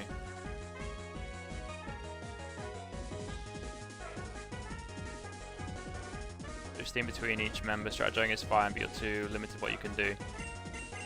It is a bit crazy how fine-tuned your team needs to be to do all 4 of these battles, because they're very specific and very difficult battles.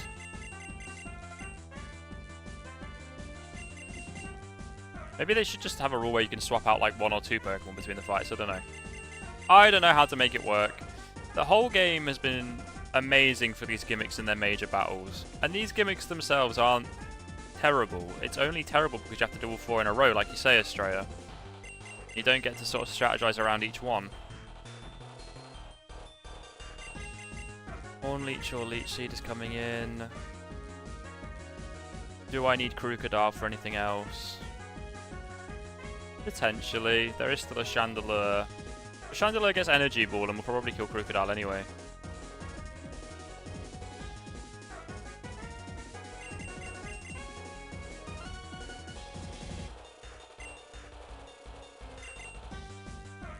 This is one. Unless it Will-O-Wisps. If it Will-O-Wisps, that'd be amazing. And I should switch into Manectric right now for the Flamethrower.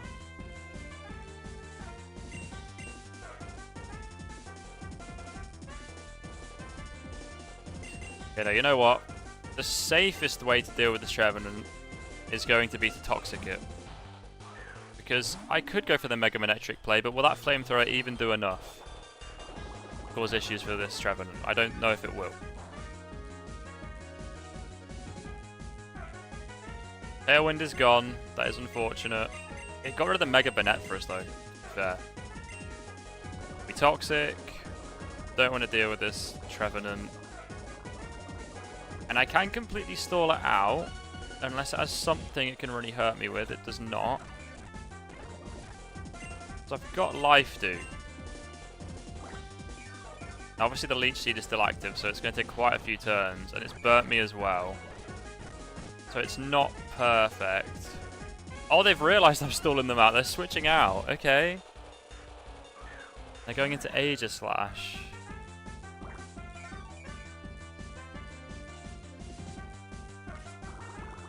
Right. So we expect a Steel type attack here.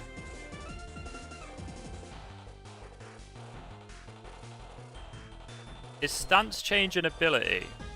I think it is. So it doesn't have Levitate or anything like that. Do I Earthquake it with Lucario? Oh, it does have a fighting type move though.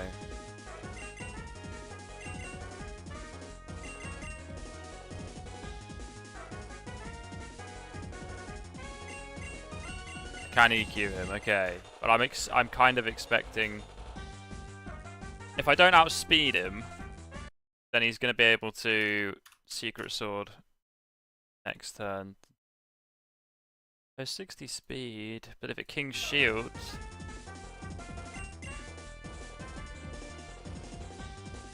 There was a move last stream that has surprised me, hit King's Shield and got the -2 attack. Was it Earthquake? Or was Earthquake fine and it was something else? I actually don't remember. I think we try the Lucario play because this is the only thing on this team Lucario is fighting anyway. To be fair. It's not that risky, risking Lucario. I could Intimidate with Manectric, but Manectric is so important still. And if I can get a clean switch into Manectric, that would be way better. So I think I'm essentially potentially sacking Lucario to get into Manectric.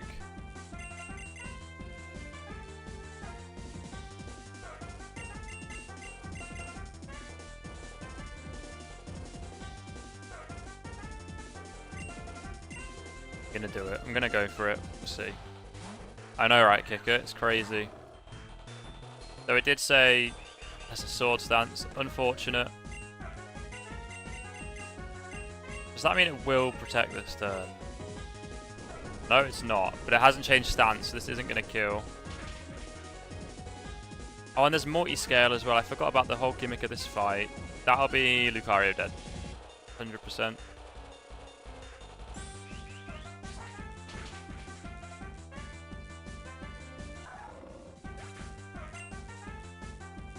One time you don't want to outspeed something, I suppose. So I guess I had to hit it at all, so maybe not. Okay, but this is one of the few Pokemon we have Flamethrower for. I will outspeed, it is not a contact move. So it doesn't matter if it goes for King's Shield. But we'll put it back in defensive stance though, which is annoying. Yeah, okay, there we go, it does that. Flamethrower. Now I can protect while it attacks, but then we're just going to be in this loop forever, aren't we? Withdrew. What? So strange, but okay. Okay. Yes, we did beat the ground type. We've moved on to the ghost type leader. I outspeed and I reduced its special attack by 1. I don't know what it's going to go for though. They must have switched it in for a reason. Let's lower its special attack. Oh, it goes for Carmine, so that increases its special attack and special defense. So it's now back to just normal special attack. I'm going to Snarl again. Because if I can get it to -1 and it doesn't Calm Mind again, then I will switch out. No, they're going for it again. I think I'm fine with this continuing to happen. My damage is going down, but their attack stat isn't actually improving. Super effective Snarl is 110. Stab Thunderbolt is like 140 something. I think one more Snarl and then a Thunderbolt maybe.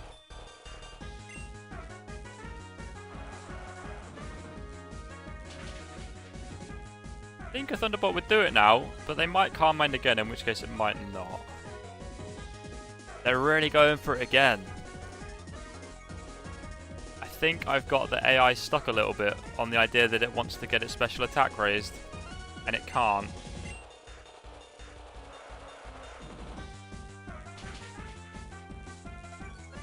Thunderbolt might have killed still, actually, looking at that. Just goes for it again, yeah.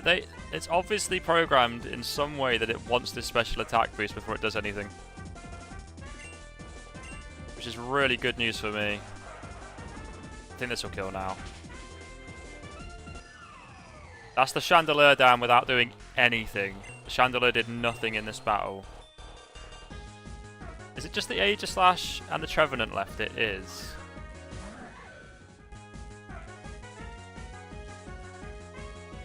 Okay, it's a little bit tricky because I don't want to let Manectric go down.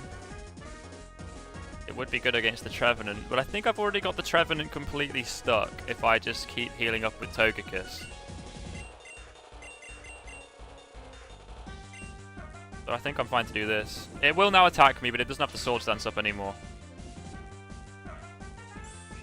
Okay, or it'll go for Sword Stance, in which case I might kill this without it doing anything either. Mega Manectric actually really coming in clutch here. Oh, that's unfortunate that it lived. That's really unfortunate. It's +2, so it's probably going to kill here. Yeah. But Mega Manectric put in some real work. It also killed the Mimikyu at the start of the battle. Now, I just need to outspeed this to get it finished off, so I think Crocodile's the best bet for that. They may hard switch. Oh wait, it doesn't matter actually if Crocodile outspeeds or not, because I've got Rocky Helmet. So it will die as soon as an attack happens on either side. But because of that, they might hard switch into Trevenant. But if they do, I will then just switch into Togekiss. I think I've got them pretty much pinned in this one. Okay, stay in. I'm going -2 attack for hitting a King Shield. That's how that move works, unfortunately. And then they switch, okay.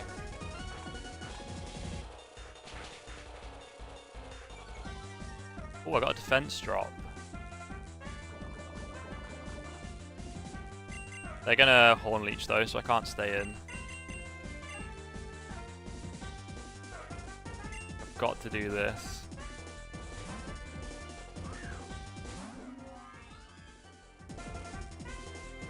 Yeah, there's the Horn Leech. Now they're going to set up Leech Seed and all the rest of it. Get real annoying with it. But I'm just going to sit here and heal. And maybe not quite out-heal the damage I'll be taking, but healing enough that the toxic damage can really ramp up. Which ultimately will probably lead to them switching out to Aegislash. But then I reckon Togekiss can kill Aegislash. Alternatively, I go for the Air Slash here and just see how much it does. I'm going to do that, because I'm worried they're going to switch. I missed Air Slash. The one time I tried to attack. Are you kidding me? Okay, well I'm dead. The one time I tried to attack it. Crocodile outspeeds Aegislash, so I can't let him go down. Gonna have to be an Ice Punch, but both of my remaining Pokemon are weak to Grass, so this needs to like kill. It's got a Citrus Berry as well.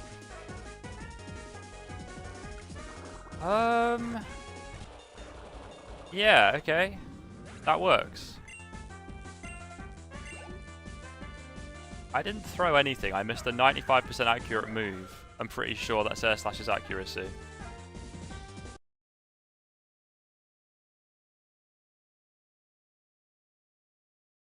Yeah, it's 95% accurate, and I went for 1. So, you know. And it worked out, to be fair. Tempted to hard switch, but... Oh, it's got the Leech Seed as well. I should just kill it. That really didn't kill it. Are you kidding me? What do I do? I'm going to hard switch, because then as soon as it hits Crocodile, it's dead to Rocky Helmet. I can't let it Leech Seed anymore. Cannot let it Leech Seed anymore. And it was a King Shield turn, so we worked around it perfectly as well. Cool. That's 2 Elite Four members down. This is insane. Actually insane. If we shook hands, his would fall off, I think he just said.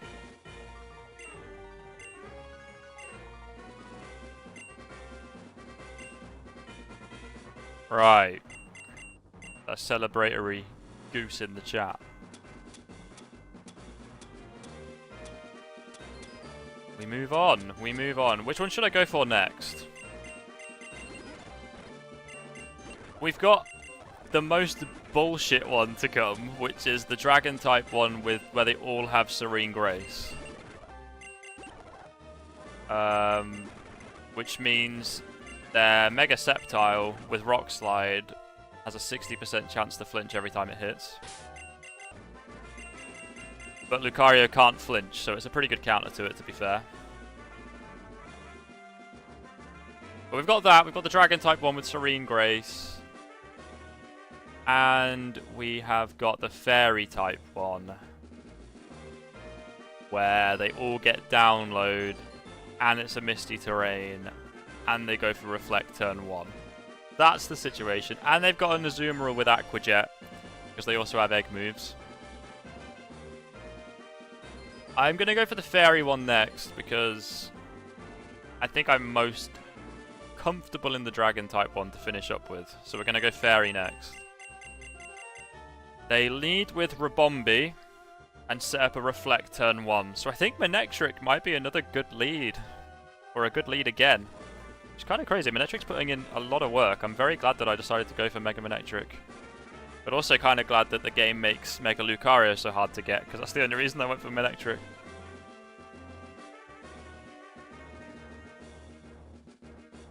I knew my team was missing something like Manectric though.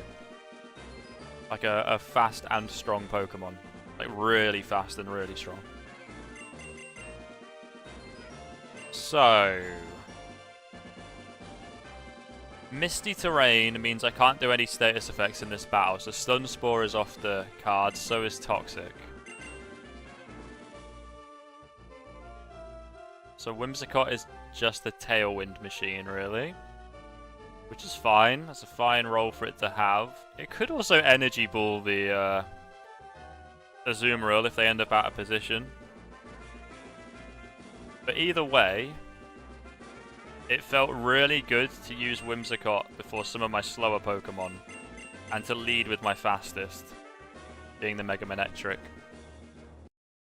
Does Rabombi get Prankster though? Because does it always just go first? Oh, it doesn't. But it has 124 base speed. Now, Mega Manectric has 135 base speed, so I might outspeed.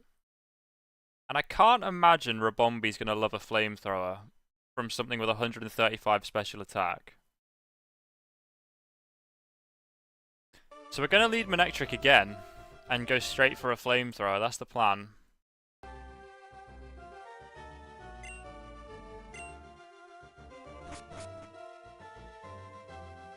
Two out of 4 down. Fairy type next. Rabombi to start. Flamethrower it. We go from there.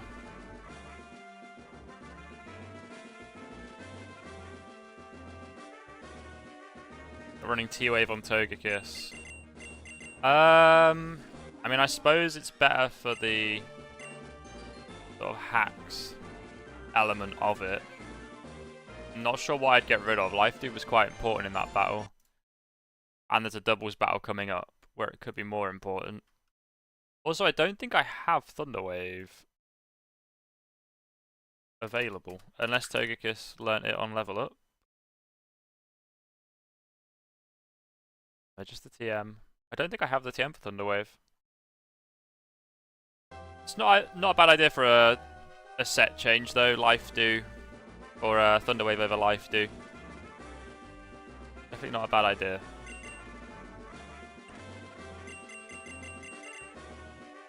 Pretty sure I don't have it though. I mean, in this battle it wouldn't do anything anyway because there's Misty Terrain up the whole time. I don't know what TM number Thunder Wave is, so I'm going to have to just very quickly go through. No, I don't have it. Don't have it. Poison Jab Lucario. Should I do that? That'd be super effective on the Mega Sceptile next battle, and it'll be super effective on a lot of the Pokemon in this one. Because they're obviously weak to Steel as well, Fairy types, which is the preferred move for Lucario. But didn't they have a few that were actually not weak to Steel? Quick look. Oh, I've just had a spoiler. A bad spoiler. I've got bad news. What did they have? No, the whole team's weak to poison except for one. No, that's poison, not steel. Just the Azumarill, really. The poison jab would be to kill the Azumarill, who has superpower. So it's not going to go too well for Lucario anyway. I think what we need to do... Oh, there's real potential for Mega Manectric to kill this entire team, actually. They've got Rabombi, Togekiss, Azumarill, and Mega Mawile. So with Flamethrower and Thunderbolt, I'm super effective on all 4 of those. They've just got a Sylveon in there that's going to be a problem. So, what if we lead Mega Manectric, kill the Rabombi, and then swap out? Just bring something else in to keep the Mega Manectric safe, because there's real sweet potential here.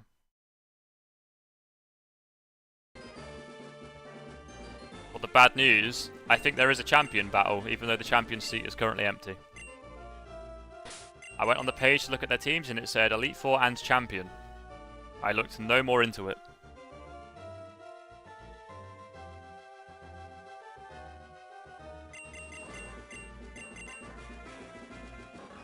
I actually can't believe that in a game that's designed to be way harder than actual Pokemon games, Mega Manectric is the thing that is absolutely storming away here. Probably my best Pokemon. Right, I'm just checking PP. Just a quick PP check for the boys. 8 crunches, that should still be fine. I think we're all good. I think we are all good to go. 8 Snarls, but like I say, almost this entire team is weak to Thunderbolt or Flamethrower. So Mega Manectric is not going to be going for Snarl here. Just before we start though, I'm going to have a quick look at Mega Mawile, because they have one. It's a shit Mega. But it gets huge power. Oh, okay. Ooh.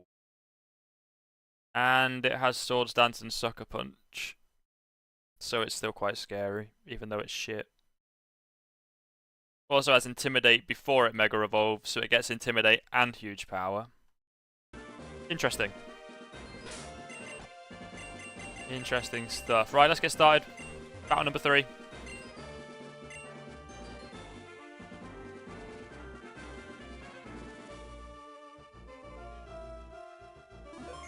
Let's give it a go.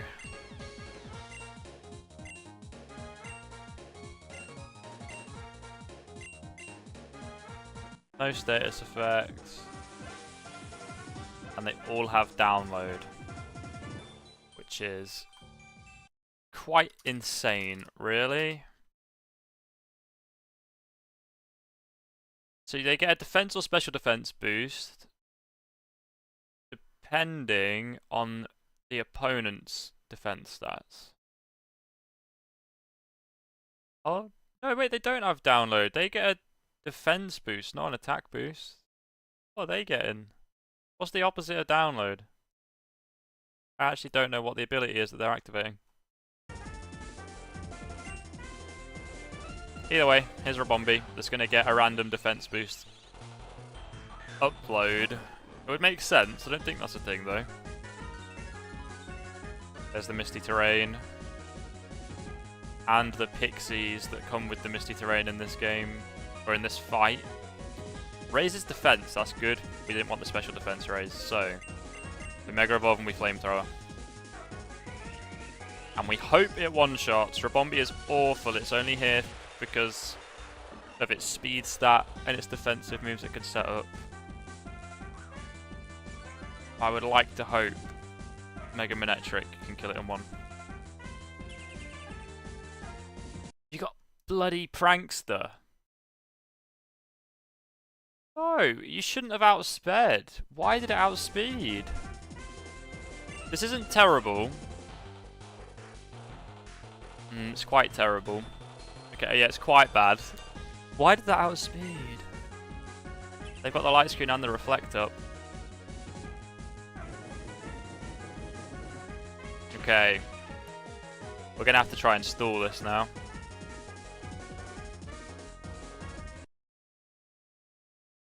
I can't stall with Rabombi in though because it has Sticky Web. I cannot... Oh, it's going to Sticky Web. It outspeeds me. I can't stop it.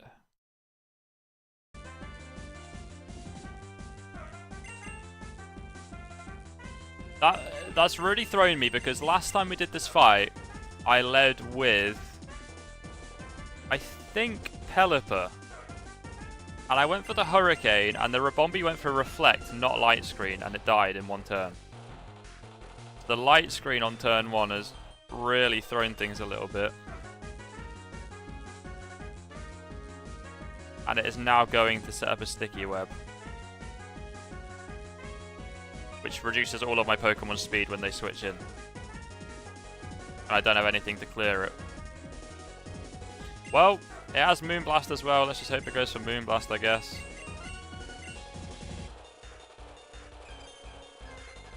Random. Very random. Half damage to my Pokemon that's supposed to kill their entire team though, so that's not ideal. The Rabombi is down. Now I just need to stall though, because they're going to have the walls up.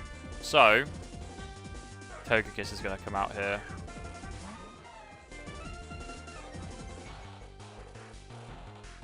His defense goes up.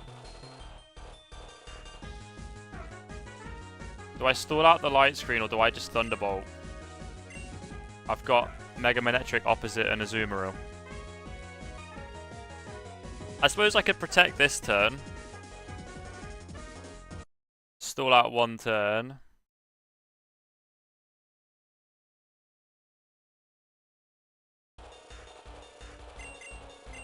Yeah, let's stall out one of the turns. Going for Aqua Tail. That might kill, but I'll outspeed with Thunderbolt. But that probably won't kill, given that they have a Light Screen up. However, I can then E-speed with Lucario. Because I would imagine a Thunderbolt in the Light Screen plus an E-speed from Lucario would still kill this Azumarill. And while Mega Manectric can kill a lot of members of this team, I have also got Azumarill with Ice Punch for the Togekiss. I have also got Earthquake for the Mega Mawile on 2 of my Pokemon. So it doesn't need to. Let's let it rip, see how much damage we get. I'm hoping for enough that an E-speed now kills. Oh my word. That was nothing. That was absolutely nothing. Oh, we get another one off though, and the Light Screen's gone. Oh, no, they're going to Aqua Tail. They're going to Aqua Tail. So... No, not Aqua Tail, sorry, Aqua Jet. I'm just going to protect. We're going to get rid of the Reflect as well. There's the Aqua Jet. Now, the funny thing here is Mega Manectric's really quick. So it might be worth still keeping it around, even on this much health. And just letting them Aqua Jet my Azumarill or something. Though the Mega Mawile has Sucker Punch, so Manectric will not be able to fight that anymore. But it will still outspeed the Togekiss and hit it pretty hard. Let's have a look. Is there anything on the team that's so unimportant I can just let it take this Aqua Jet? Oh, hang about. Whimsicott takes the Aqua Jet, sets up Tailwind. And then, I mean, probably dies to something, but I've got the Tailwind up for Azumarill, or, you know, something like that to come in. Or Lucario, try and get a sweep with Lucario. I've got Earthquake for the Mega Mawile. Meteor Mash for the others.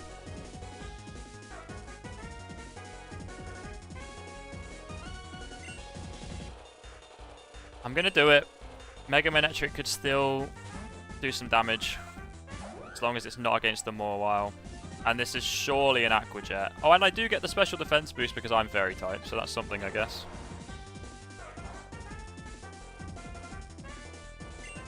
Right. Time for Tailwind. There we go. 4 turns of double speed. The annoying thing is I don't know if this can kill me. So I'm going to be using the Tailwind turns with Whimsicott. I'm going to use a turn with Whimsicott. Okay. Maybe I should have realised I outsped anyway and gone for Energy Ball last turn. Because now I will go for Energy Ball. But I could have got this damage and then done the Tailwind. So I get an extra turn of it.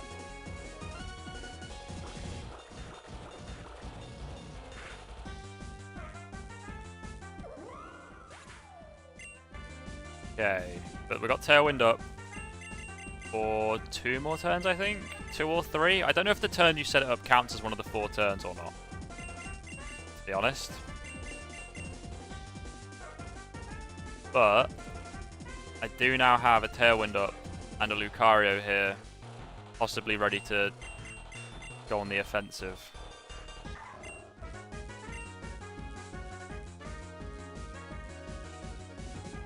I'm pretty sure it still kills the Azumarill even though it doesn't have a super effective move for it. But maybe I should play a little bit safer.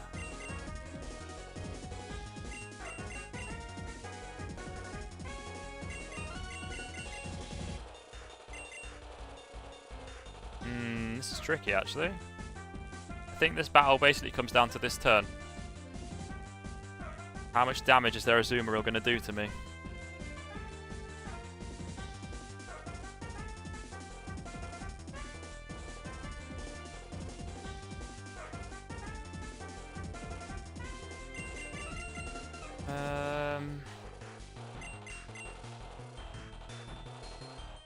It got a special defense boost, right? Maybe it didn't actually, because I think I decided to Thunderbolt it because it got a defense boost. Remove the items in Battle Block. To be fair, I do prefer playing without the items.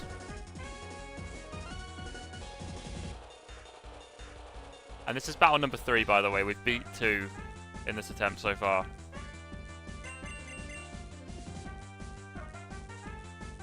I'm tempted by Togekiss, but I don't think it'll kill. Oh dear, this is tricky. This is very tricky. Now, this is where Poison Jab on Lucario would have come in clutch, but I didn't give it because it would only be helpful against the Azumarill. And now here I am, facing down the Azumarill with not a great idea of what to do about it.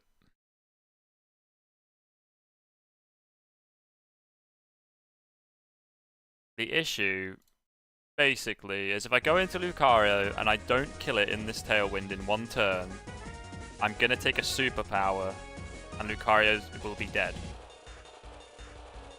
There is no 2 ways about that. I think a huge power Azumarill will one-shot Lucario.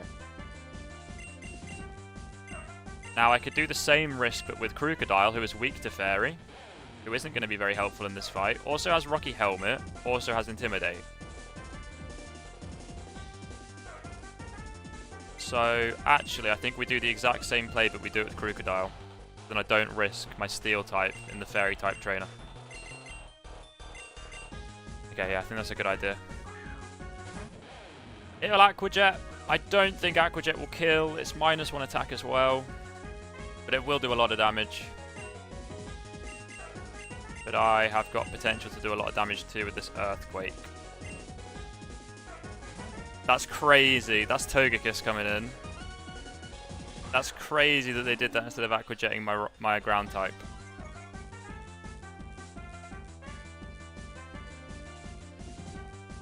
I don't think this... I mean, this is going to hurt Crocodile. Crocodile isn't good for this fight at all, to be honest. Crocodile is not good for this. And this is my Tailwind wasted, essentially, as well.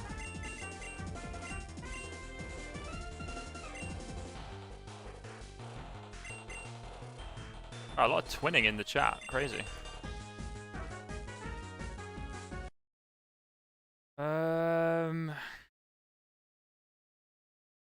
It's got Aura Sphere, so Lucario still isn't safe. Really annoying. Go into my own Togekiss. Do the mirror match. I mean, to be fair, this thing won't have the sharp beak, so I should outdamage it in the mirror match. And Togekiss isn't really doing anything else in this battle, except for maybe setting up a Toxic on the Sylveon. No, I can't because there's misty terrain. There's no status effects in this battle. So Togekiss is actually doing nothing from here on out in this battle. So I might just do the mirror match. Krookodile still has some potential because it can Earthquake the Mega Mawile. Yeah, let's do it. Let's protect Krookodile.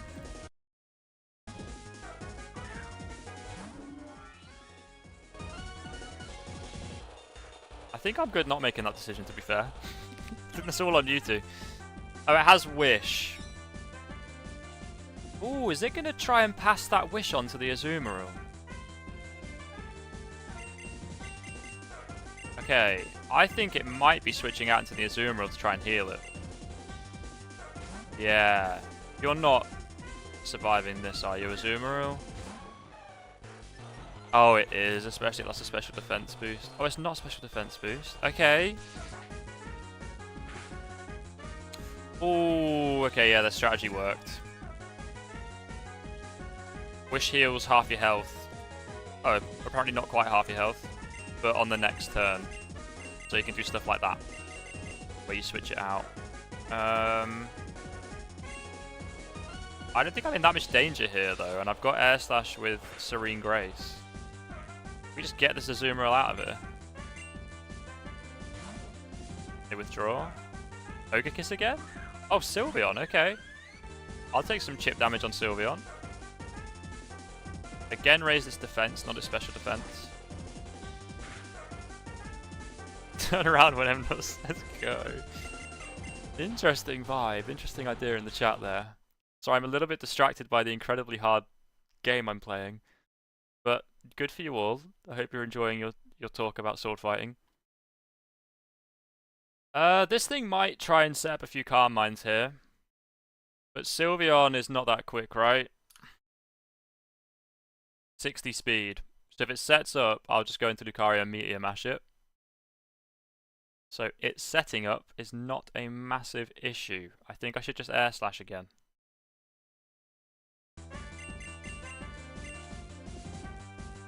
Let's see, maybe I can flinch it. Maybe we get the Serene Grace play.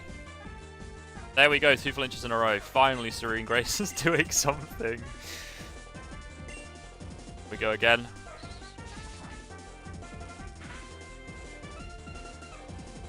Flinch again. There we go. Togekiss, thank you. And it doesn't even try and set up a Calm Mind. It's just going to Moonblast me once and then die to the next Air Slash. Or they switch into Togekiss and try and pass a Wish back over. Which it looks like they're going to try. Or not. Now this is scary because this thing has Sword Stance and that other move. Sucker Punch. Ooh. But it's shit. The one thing you've got to remember about Mawile, it's absolutely shit.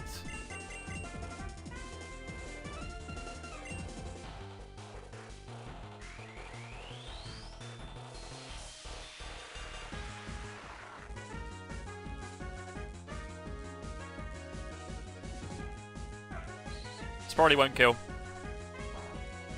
Chance to flinch though.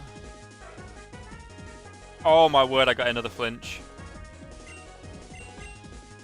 Togekiss. Incredible performance. This might... I was going to say this might kill. I forgot it wasn't very effective. Okay, so... the 2 changes I made between the streams to team members, or the 3 changes, Whimsicott, Togekiss and Mega Manectric, have all been absolutely paramount in all of these battles. They've been the most important members of the team. This isn't done yet though. Unfortunately, there's still some very strong Pokemon left, but that's their Mega down for free.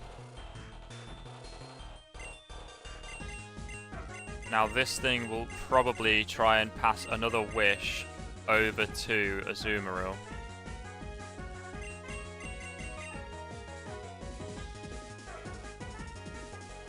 But it just has such good coverage on its moveset that it's really difficult to switch anything else into it.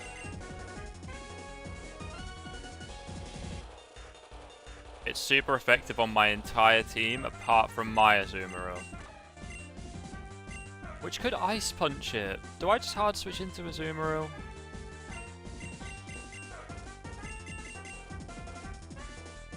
I'm gonna do it because Azumarill isn't gonna be helpful against another Azumarill. And the Sylveon's about dead. Oh, they might pass a wish onto Sylveon. Thought about that a little bit late. The issue though is I can't really bring Lucario in anyway because they could have gone for Aura Sphere.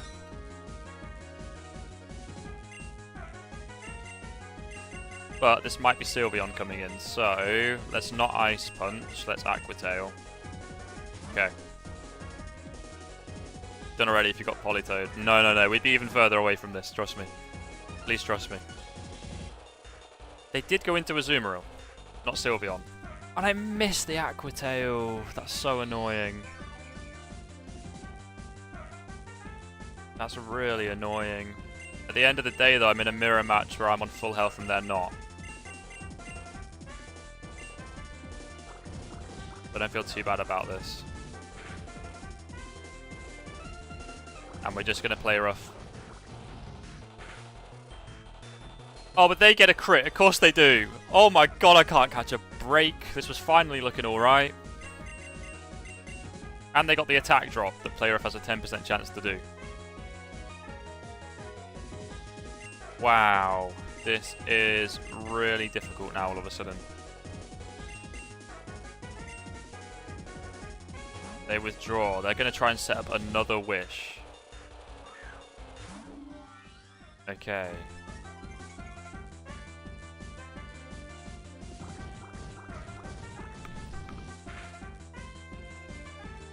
Now, this is where this potentially goes horribly wrong.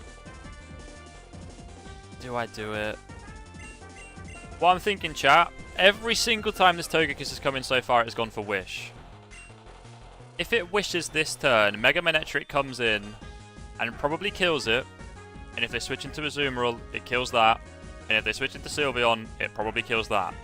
The only way this goes wrong is if the Togekiss now attacks for the first time this battle.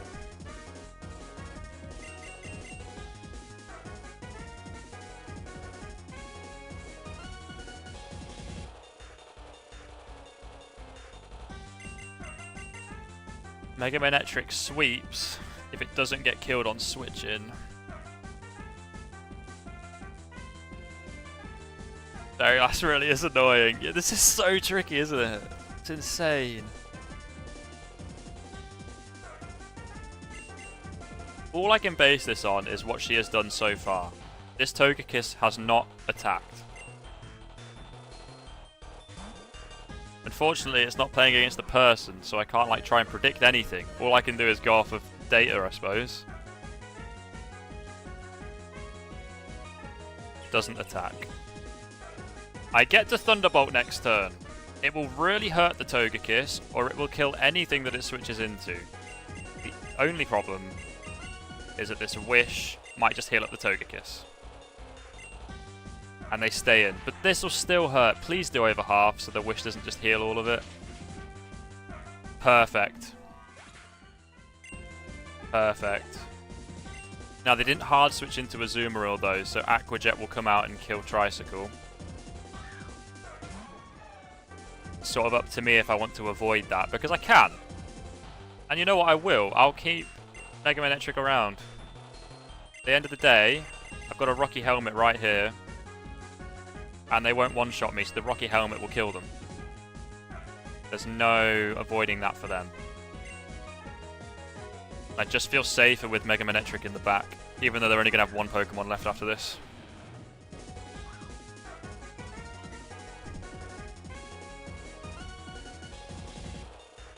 Are we doing a poll for it now? This is perhaps the most disconnected the chat to the stream has ever felt, and I'm not against it. I'm enjoying the entertainment while I try and beat this. Okay, they have to go for another one. Oh yeah, I outspeed, so they couldn't even go for superpower. So the Rocky Helmet just kills the Azumarill. That's incredible. And then all they've got left is Sylveon. Okay.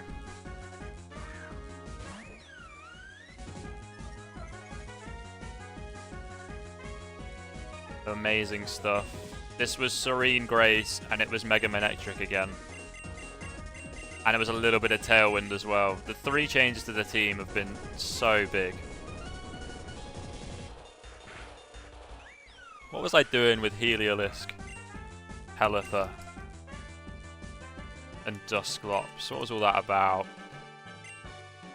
3 out of 4 down.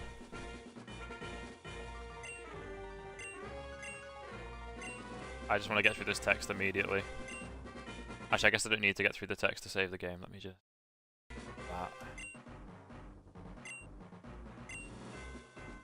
Right. All we have left is the Dragon-type trainer, which is the only one that I beat first try last stream. They have the most bullshit gimmick. Yeah, you're right, Astray. You are right. You are right. We had to use a team like that to be able to figure out what we needed to change. She did not call me daddy. She said her daddy is a deadbeat, I believe.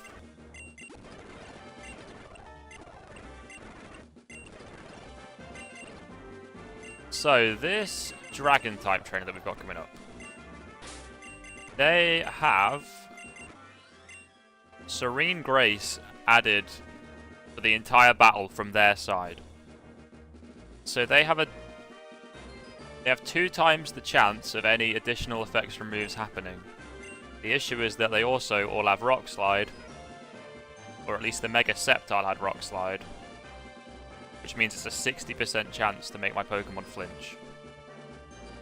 So I have to hit through that 60% chance. And if I don't, I just lose. And there isn't much I can do about it.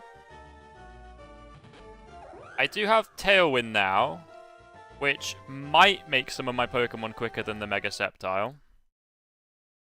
But I still doubt it, because Mega Sceptile is 145 base speed.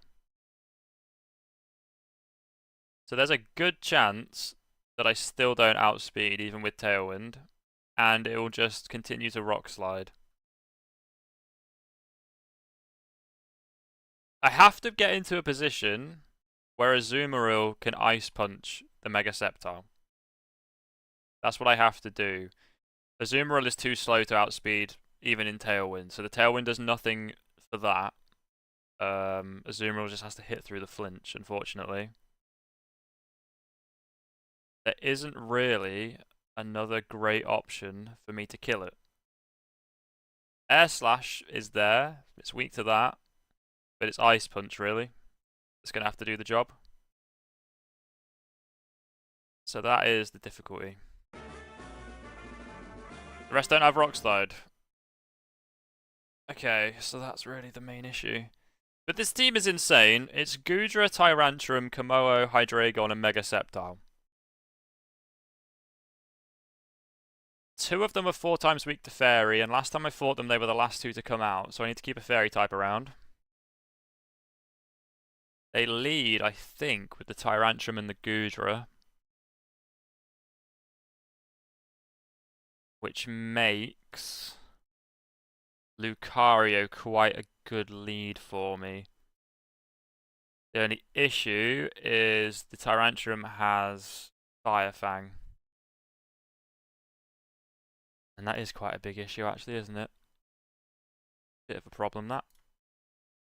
Vote in the poll, M-Dot. Hang about, what was it? I'm allergic to fish. Yeah, why not? Why not? 3 times pseudo is insane. It is, isn't it? It's not the most creative team-making exercise, giving them 3 pseudo legendaries. Yeah, it's certainly very scary. I just need to figure out my lead, really. And then we'll check if we need to use any ethers again. Or ethers. We've got the Goodra and the Tyrantrum to start. Who wants to deal with that combination? That is insane.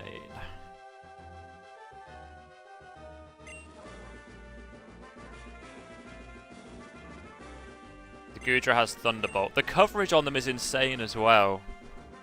They have Dragon Breath, Muddy Water, Thunderbolt, Sludge Bomb, Dragon Claw, Head Smash, Crunch, and Fire Fang between them. I don't know how you're meant to lead into that. I don't think there's a single Pokemon in existence that doesn't have a weakness to one of those 8 types. Or 7 types, sorry, they do both have a dragon move. Oh, hang about, there's no ground type move, so Mega Manectric. Who can't bloody hit dragon types? It's the one fight I didn't bring Manectric for. I can Snarl to weaken the Goodra, but I can't really hit them. Unless you learn any ice type TMs. Let's have a quick look what it can learn. See if it can help us out. I can learn Roar, and I do outspeed. I could just roar the Tyrantrum out of there, deal with it later. Okay, is it a crazy idea to lead Lucario Manectric and just roar the Tyrantrum out of there so it can't Fire Fang my Lucario? Is that ridiculous?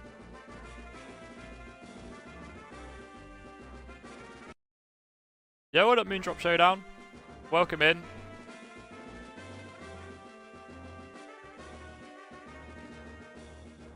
Welcome, welcome. Hope you're doing well. Right. Sorry, back to strategizing. Do I go for Raw turn 1 on Tyrantrum and get out of there? Really quite tempted. I apologise for the silence when I'm strategizing. Unfortunately, if I tab out on this game, it turns all the audio off.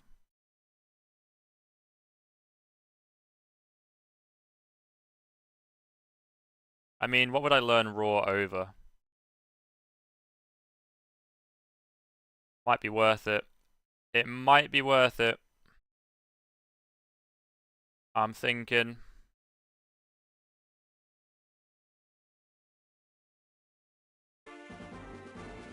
It's not the worst idea you've ever had. Thing is, if I Raw turn 1, Lucario is safe. Or safer. To try and batter the Goodra. Doesn't really have a move for the Goodra anyway, though, does it? Do you have a favourite Ultra Beast? Ooh. 2 immediately come to mind. Do I have to say Katana or Celesteela? I think Katana. Or Celesteela. I really like both of them.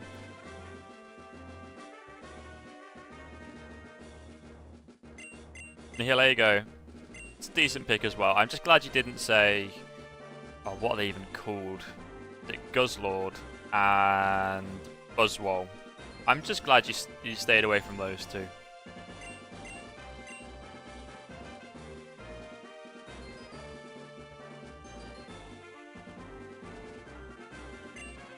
I might go Roar over Flamethrower, actually. Because I have the TM for Flamethrower, I can put it back on for the champion battle. And Flamethrower isn't going to hit anything on this team. Yeah, not really. Not really. Oh, you know what? This is... Right, please tell me if this is absolutely ridiculous. But... what if I roar the Tyrantrum and just pray that the Mega Sceptile gets dragged in? There's a 1 in 3 chance, and I Ice Punch that slot with a Azumarill. Actually, that's super effective on everything. Do I roar the Tyrantrum turn 1 and just try and kill something? Oh, I'd have to roar the Goodra, not the Tyrantrum, because the Goodra has Thunderbolt and Sludge Bomb. Get whooped by Buzzwole in Unite. Is Buzzwole playable in Unite nowadays? I haven't actually played Unite since like the first month, maybe. And I haven't seen that Pokemon in Game Australia because I didn't play Ultra Sun, Ultra Moon.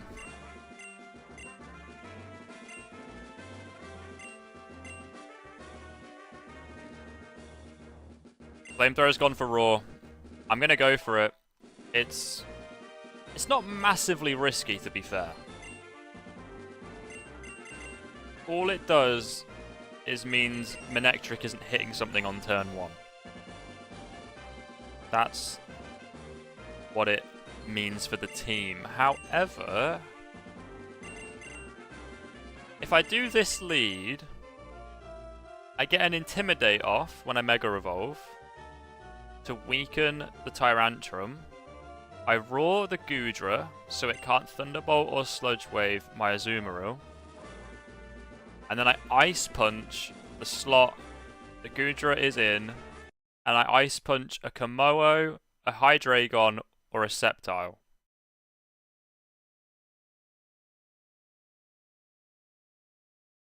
I think I'm going to go for it.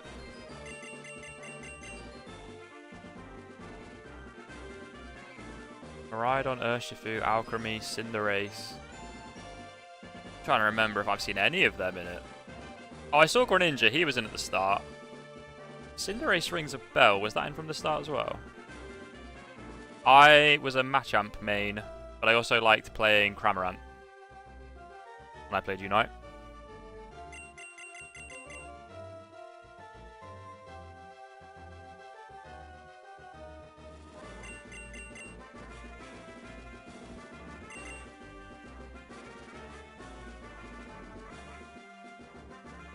I just realised, why would I Ice Punch the second slot? Oh no, this is such a mind game. So I Ice Punch the second slot with the Azumarill turn 1. Or the slot the Goodra is getting switched out of. It's 2 times effective on everything. But if I play rough, it's 4 times effective on 2 of them. And neutral on 1 of them. I think in that instance the Ice Punch is probably more worth it. Ah, but then... Wow, this is so tricky. The Tyrantrum will get an attack off. It will be -1 attack, but it will Dragon Claw, Head Smash, Crunch, or Fire Fang. One of these 2. And it's got Rock Head, so it's immune to recoil, so the Head Smash will hurt a lot. And it won't take recoil damage. I'm going to go for it. If the Tyrantrum one-shots one of my opening 2, I'm in a much worse position, but then I bring in Whimsicott and I get my Tailwind up, and we go from there. It's an exceptionally weird opening play, but it feels like a good idea, because Manectric isn't going to hurt much on this team at all. I think using the Roar straight away makes sense. Right, let's have a look though. So we've got alright PP there. We're fine there. Play Rough might be quite important in this one. We're fine there. Outrage will be the most important in this one. We're fine there. All good. 3 Air Slashes left on Togekiss. Okay, that could matter, because Sceptile is weak to flying as well as Fairy. So I could Air Slash and try to flinch the Mega Sceptile in Tailwind. So we'll get those Air Slashes back, just in case that becomes possible.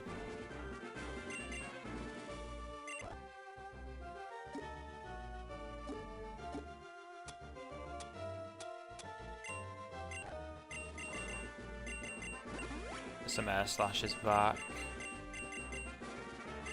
And we're going for it, chat. This turn 1 could go terribly, and it would be so upsetting after beating the other 3. There we go.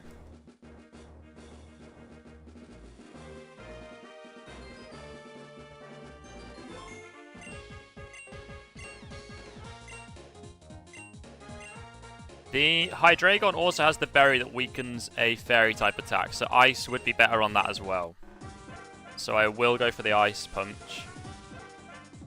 If the Tyrantrum one-shots one of my Pokemon, it's a really bad start. But aside from that, it might be okay.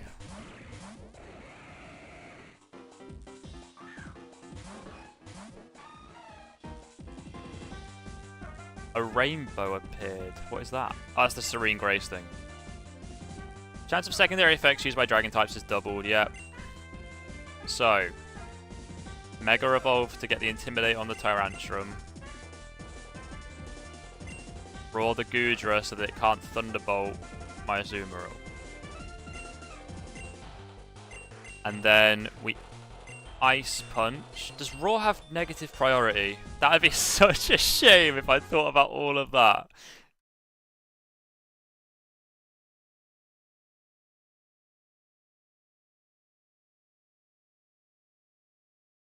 Gen 1 to 5.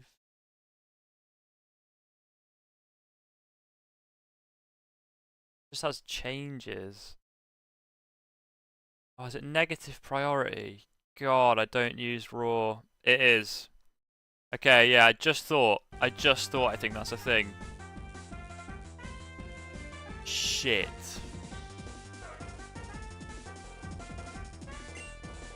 Okay, this is bad. This is bad. We're going to have to do something else with these two. There is no switching. There is still Mega Evolve and Snarl to intimidate. I drop their attack and special attack stats. There is still that.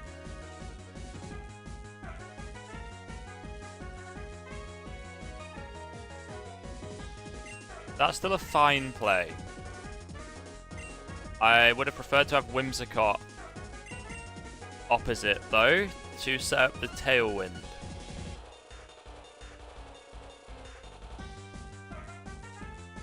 But this is fine. I can Stun Spore the Mega Sceptile, potentially.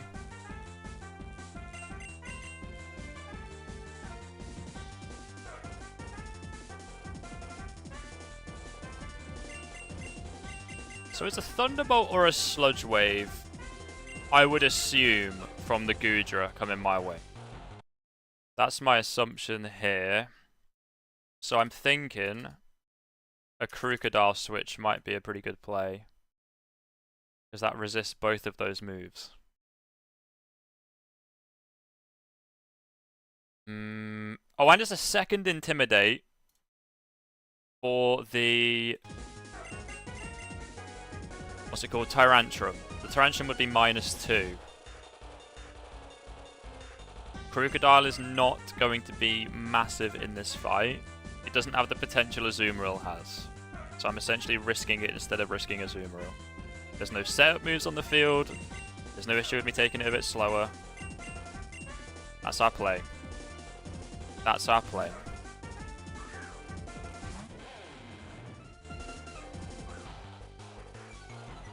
-1 attack for both. This will be interesting. Yeah, this is tricky. We Mega Evolve Manectric. We get another Intimidate.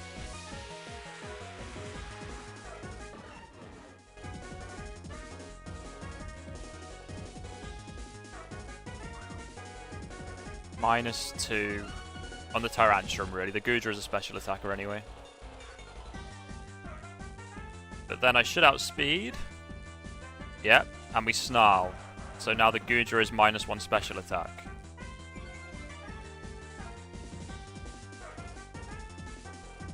And we'll see what kind of damage they do back to me after all of that. Insane that it went for Muddy Water with what was on the field. But it's -1 special attack.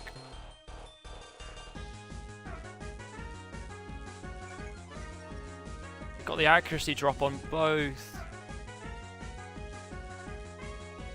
Okay, but then they missed their head smash. I guess that is, you know, almost even on the stuff that could have gone wrong for both of us.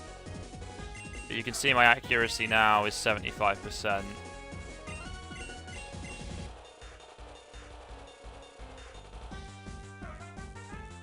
But I think Crocodile outspeeds, and an Earthquake would absolutely batter them. Well, I say that. That might be a bit dramatic. I don't really know how much damage it'll do. But they tried to head smash Mega Manectric. So should I protect Mega Manectric and go for the Earthquake? I think that's the play. Unfortunately, it's 75% accurate. Because the accuracy drop that I just received.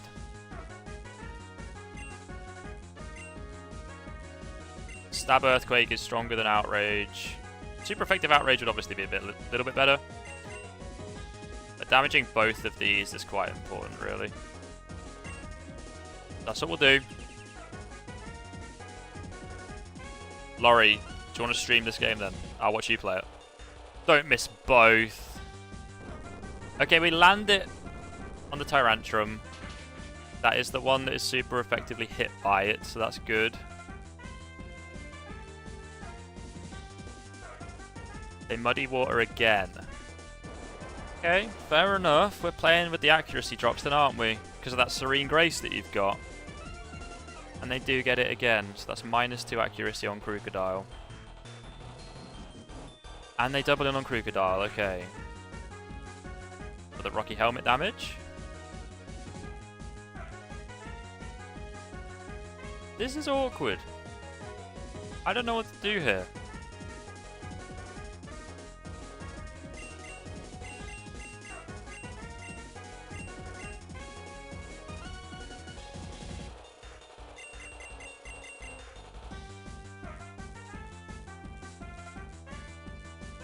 I can keep Manectric around, but I don't know if there's any benefit to doing that. And to do that, I would have to take damage and probably an accuracy drop on something else. And I don't think that's worth doing. So what I'm actually thinking is Thunderbolt the Tyrantrum, which is resisted, but it might kill at that range. And then the Muddy Water will kill Crocodile. I think the rest of the team is too important to risk, especially with the accuracy drop that will likely come with it. I think I've just got to play with these lower accuracy issues right now. Oh wow, the accuracy is so low. I'm going to crunch the Tyrantrum in case the Thunderbolt doesn't kill, and then if the Thunderbolt does kill, it will go onto the Goodra. Oh, I land it, okay. Ooh. And the crunch misses. Okay. Now this isn't the worst thing ever. I now get to bring in 2 fresh Pokemon, including my Tailwind setter. I really wish the Tyrantrum was dead though. That's really tricky that it lived on that much. 2 Intimidates. Okay, I live. Actually makes this a bit more awkward because I can't Tailwind. There's no point Tailwinding next to a nearly dead Mega Manectric. I need to do that on a turn with like a Azumarill coming in. So now I need to bring one of these 2 in to protect this strategy. This strategy has to happen later.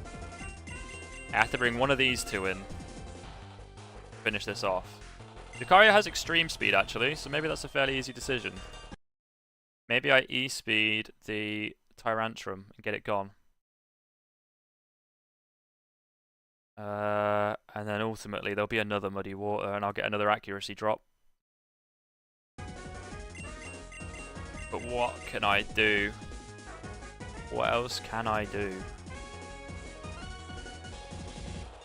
Now the issue is Lucario is a Pokemon that can't flinch. So the Rock Slide from Mega Sceptile does nothing to Lucario.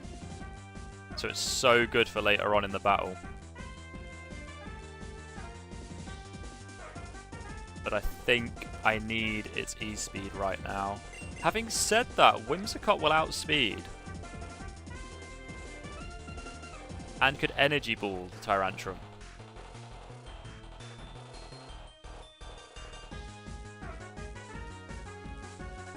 And I have the Focus Sash, so the Goodra can't kill Whimsicott this turn, unless it Sludge Waves and gets a poison. Which would be so annoying. And there's a double chance of that happening, actually, isn't there? Okay, so it... But do I want Lucario or do I want Whimsicott left after this? I think I want Lucario.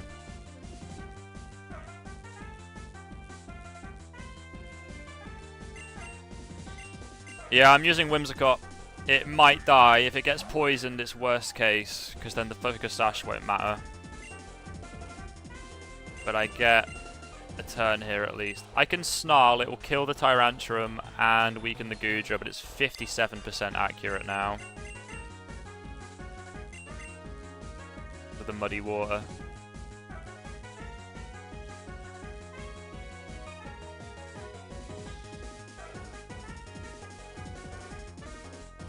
I think it's still a good idea though, so I'm going to do it. And then I either set up the Tailwind, because ultimately Tricycle is going to die now, and something else can come in and make use of the Tailwind. Or I can paralyze the Goodra. Do you have Sap Sipper? Of course you do. I can't paralyze the Goodra. So I have to Tailwind. There's nothing else I can do. Other than Energy Ball the Tyrantrum to guarantee its death, but it will die anyway if something else comes in with Tailwind without the accuracy drops and can just mess it up. There's got to be this, and we just have to hope that I land this attack on the Tyrantrum. It lands on both, I think that means. I think I just hit both of them, which would be amazing. Yo, will it use it too? No, I missed the Tyrantrum. And they Muddy Water again. Serene Grace on an entire team is disgusting. And they've even given them all movesets to make use of it. It's disgusting, this battle is. There goes Mega Manectric.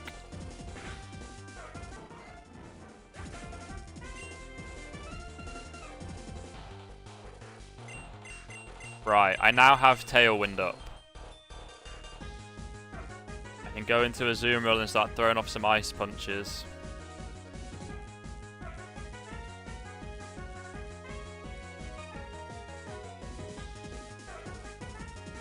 The Goodra's -2 special attack. So it really isn't a bad time for a Azumarill to come in. And I can Energy Ball the Tyrantrum this turn to kill it without using a Azumarill's turn.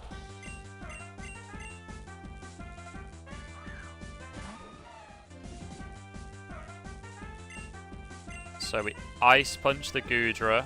No, we don't. We Play Rough the Goodra. That's way stronger. It's 90% accurate, but it's significantly stronger, so I'm going to have to risk that for the kill. And then we Energy Ball, which is now 75% accurate, to try and kill the Tyrantrum. There we go. Tyrantrum down. Specific team and think about it every move for 5 minutes, so we get a little boring in my opinion. I don't find this boring, but I would say I find this to my upper limit. And it's not something I'll keep trying, if that makes sense. I'm not going to sit here and do this for a week. Please kill this Goodra. That'd be so good. Oh, there we go, and we've got Tailwind up.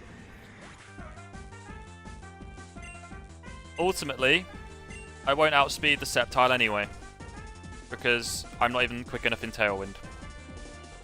But what I can do is Stun Spore it with Prankster, so that it doesn't Rock Slide every single turn.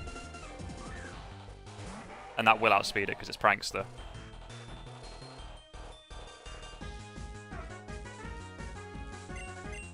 That's annoying, user 2. I hate when things just go wrong randomly, like there's no reason for it. Okay, this Hydreigon has Tailwind, but I think I have to just let it set that up and try and get the Sceptile out of here as quick as I can. Ultimately, I'm probably going to flinch anyway. I'm going to give it a second though, chat. Does anyone have any reason I should be going for the Hydreigon instead of the Sceptile? And you know what, actually I do need the toilet, so I'm going to take a quick break. I know it's weird to break in the middle of a battle, but this has been an absolute onslaught. I'll be back in a minute. Please let me know if there's a reason you think I should go for the Hydreigon. And what that reason is, Kicker, please. But I'm pretty sure I'm going for the Sceptile. Right. I'll be back in a moment, though. Sorry, User 2. I'll catch up in chat in just a moment. It won't tell me until after. Until after I make the mistake. Harsh.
I hope that break was quick enough that you no longer think I went for a shit.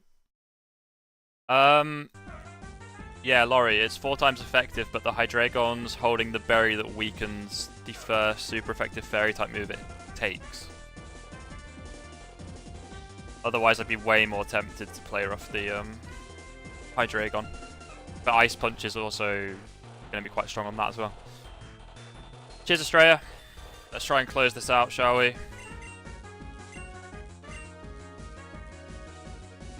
So we're going to Ice Punch the Sceptile to try and get rid of this Rock Slide spam as quickly as we can.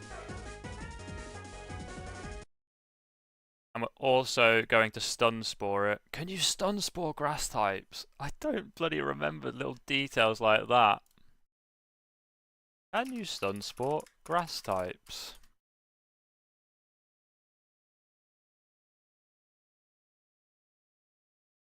I don't think you can.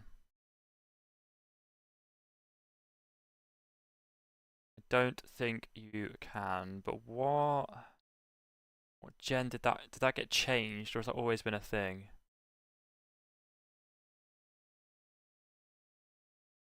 Okay, no, it's immune to it. I think it's immune to it. Oh, at least you've got a phone to borrow, User 2. West time known to man. It always goes that way, doesn't it? Technology just breaks randomly. Oh, cool, you're doing your driving lessons in Bulgaria. Interesting. Right, we can't Stun Spore it, so I can't stop it, unfortunately. So we've got to Ice Punch it and hope I hit through. And we do now have a pretty much useless Whimsicott on the field. It's going to have to be a Stun Spore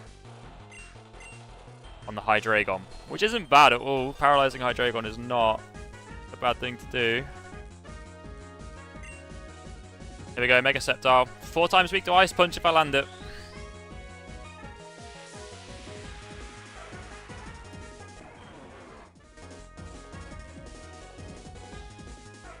But it is going to Rock Slide.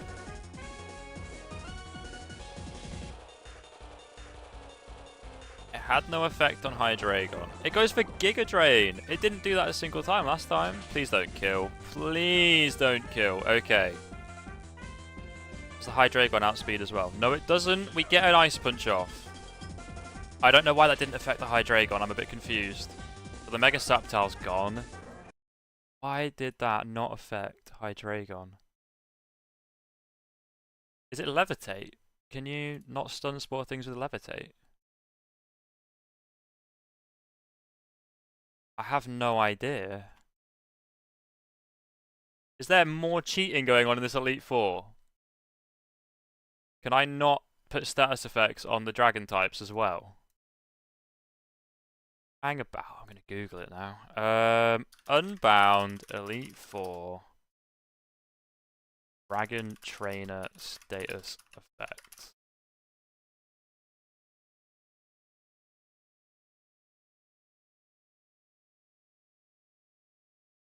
Okay, let's have a look.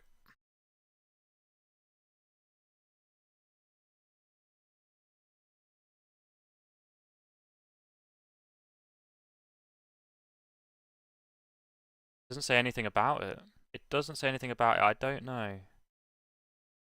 Oh, what up, Jess? Welcome in. I missed the scraggly dot message. Appreciate that. Thank you. It's Dark Dragon. I don't know why my Stun Spore didn't work.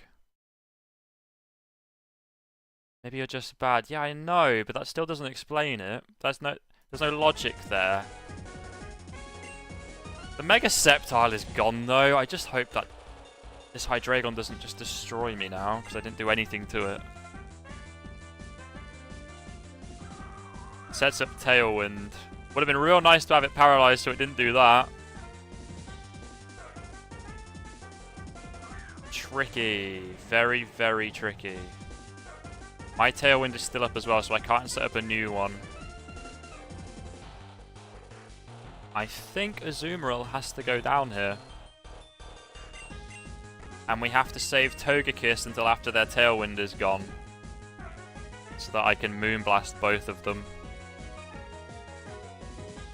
I don't know, chat. This is looking pretty bad. It's not looking amazing. What moves have these two got then? These final two. Dragon, of course. Fighting, normal. Dark, electric.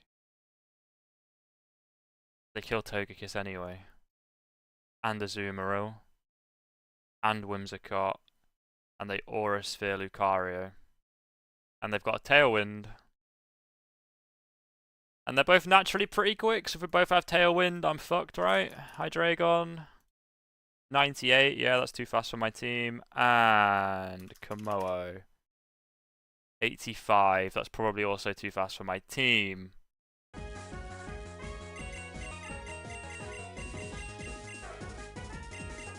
Shit. This is the 4th battle, Jess. I've beat the other 3 in a row. If Whimsicott had a Fairy type move, it would be looking a lot better. So I should have put a Fairy type move over Sunny Day when we found out that I can't Sunny Day in the Sandstorm battle.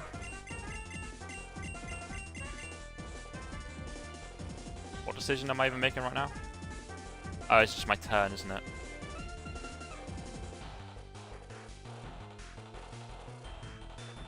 I'm pretty sure Komodo and Hydreigon in a Tailwind just win, and I don't think there's anything I can do about it.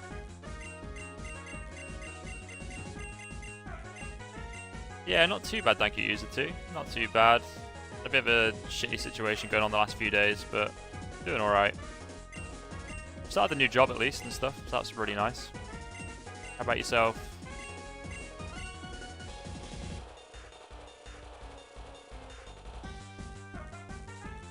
Dark types are immune to status effects caused by Prankster. Fucking hell. There's entire things I don't know about. That's crazy. Like, that is such a deep and random little detail. Didn't know that. So I can stun spore the Komodo. There's nothing stopping me stun sporing that now with priority. That's the one with Aura Sphere though, so that's sort of the one that needs to die as well for Lucario to win. Should I stun spore it and try and kill the Hydreigon?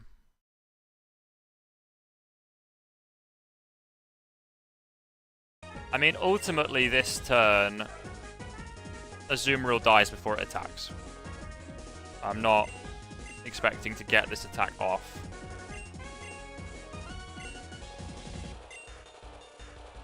But I can paralyze the Komodo, so I think I need to.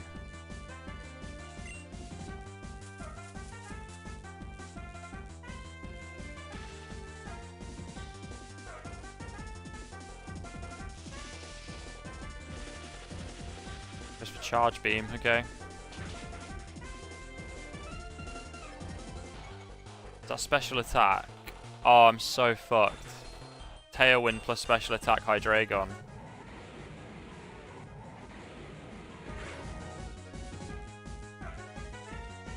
Tailwind petered out, so I can set my own up again now and try and stall out theirs.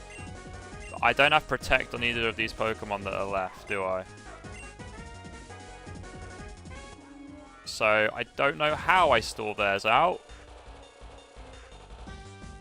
Because these will both get destroyed by their movesets.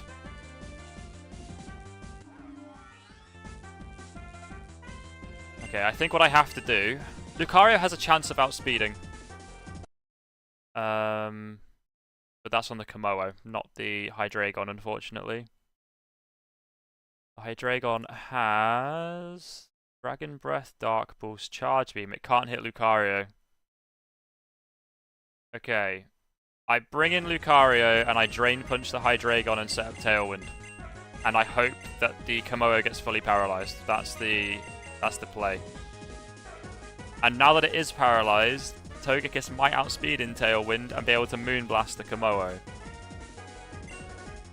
There might be a way out of this.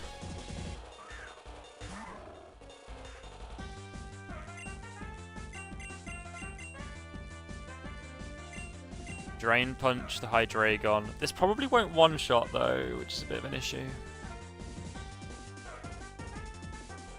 We Drain Punch and we set the Tailwind back up. Does the Hydreigon outspeed my bloody Whimsicott now without Tailwind? I don't know if it does. It might. Oh no, I've got Prankster. Forgot about my own ability. Tailwind is back. The Hydreigon does outspeed, but it goes for Whimsicott, which is fine. Ooh, and we get another turn with Whimsicott. I don't know if I needed that or not. That might be a bad thing. So I need the Tailwind for Togekiss, really. Two-shot? Okay. That might be an E-speed, actually. Oh, it hits through Paralysis. Please don't one-shot me. Of course it does. Worst case scenario, hits through Paralysis twice and kills 2 of my Pokemon. I don't know how I win this. Their Tailwind is still up. Lucario didn't get a turn in.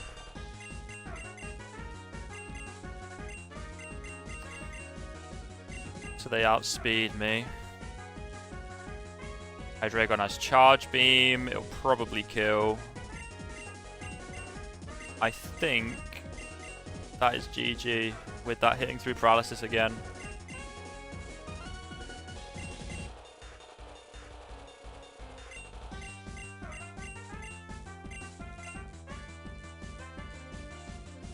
Hydreigon's still the threat, right? Even to Togekiss. Yeah, we Charge Beam. Hydreigon's the issue, so I need to go for the Hydreigon. Need to finish that off. And... I mean... we might as well try it. If this Energy Ball kills the Hydreigon, I'm in a way better position. And you know what? Just in case it does, which it probably won't, I should be Moon Blasting and not Air Slashing.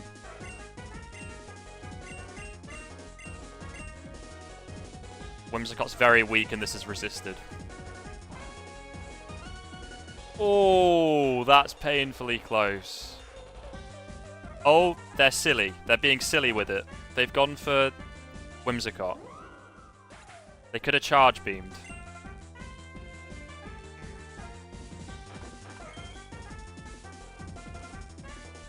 Okay, that's Hydreigon down. So now it's just a turn or two with Togekiss versus Komodo. How strong is the Hyper Voice from Komodo? Is it going to fuck me up anyway? Fully paralyzed. And their Tailwind goes. Did I actually win this? That is insane. Come on, Togekiss. See it out, please. Wow. 1 HP, nah, it's 4 times effective. We have defeated the Elite Four. That is the hardest thing I think I've ever done in a game. And we still have the champion. Now you get to be Boris' champion. It's time for you to take the center door right outside. As for me, I'm heading off to Dragocon. You want me to pick you up anything while I'm there? Suit yourself more much for me. Do that again, I wasn't paying attention. Never in my life will I be doing that again. For a lot of this game, I was toying with the idea of doing some sort of Nuzlocke of it in the future. That won't be happening. Unless I Nuzlocke it on the easier difficulty. Bloody hell. There, the celebration. Thank you, Kicker. No need to thank you. What did you tell me? You told me to Stun Spore for the meme. Right?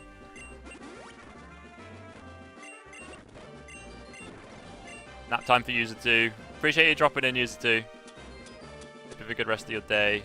Hope your phone works at some point. I don't know.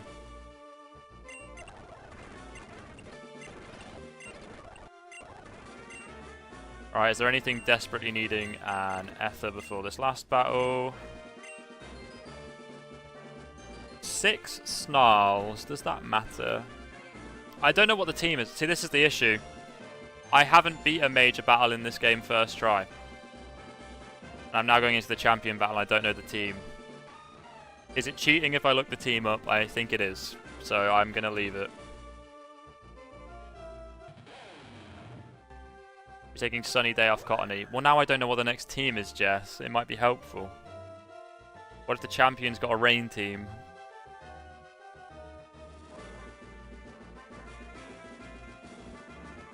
I think so, Pizza Guy. I think so. Also, I can't really do it now because I would have given it Moonblast from its deleted moves. Whereas now I just have to give Whimsicott something from one of these.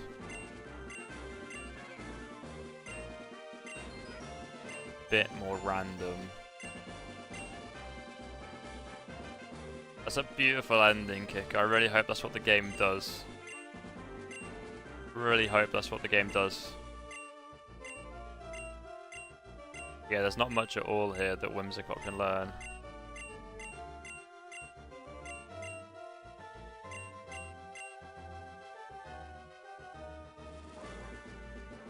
Should I have Waterfall on Azumarill instead of Aqua Tail? I lose 10 power, but I gain 10 accuracy.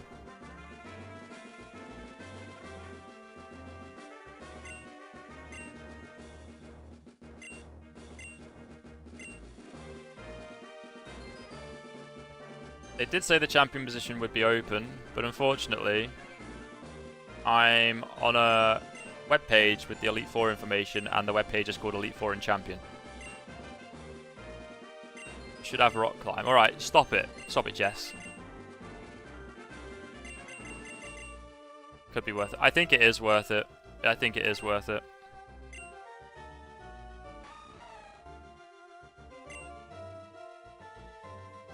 I haven't clicked Superpower a single time in the Elite Four, but that doesn't mean the next trainer doesn't have like a Steelix or something. Or something that would just get owned by Superpower. Let's do it. Going Waterfall over Aquatail. Whimsicott really can't learn anything else other than Toxic, which will have priority. Should we give it priority Toxic over Sunny Day?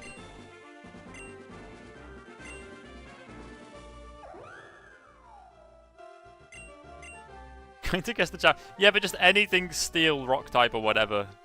Anything for Superpower. Well, I guess it would have to be a Steel type. We don't know. We just don't know. I think Toxic is better than Sunny Day. Priority Toxic as well. So we'll do that. Sunny Day was to try and kill the Excadrill. It didn't work anyway. Better not have a Mega Metagross. I have no idea what I'd do against that. Right, we were just checking PP, weren't we? And then we're going to get started.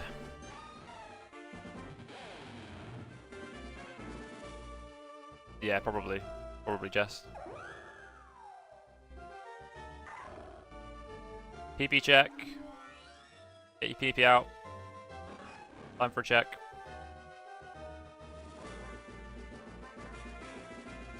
I'll put Flamethrower back over Raw. And then I think we're all good, really. There's a few getting low. But I don't have enough ethers to help all of them. Right, let's get Flamethrower, though. I can't believe I've been here for 3 hours already.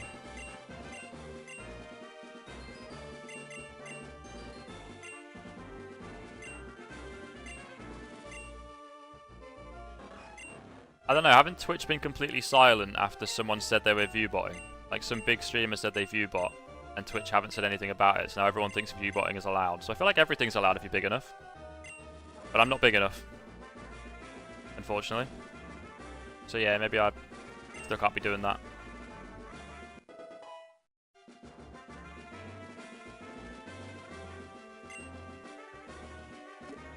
I'm just going to use all the ethers anyway, because what am I saving them for?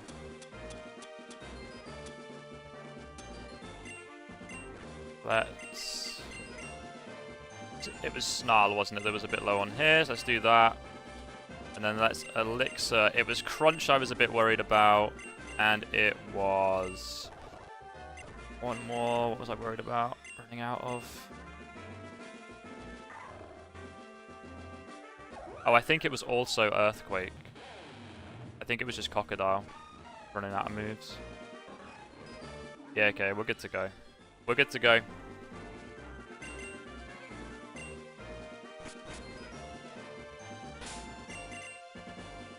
This is really annoying because I don't even know if it's a single battle or a doubles battle. I suppose this has been my lead so far. My fastest Pokemon with my Tailwind setter. It hasn't done wrong yet. I have no idea what they're going to start with though if there is a battle. Let's see. How do we feel about me saving here and reloading if I lose? I can tell you right now, if I lose this, I'm not doing the Elite Four again. The only way I beat this game now, if I lose, is if I save it here and come back to this. I am not doing that again. Triple battle. That would be the worst possible ending to this game.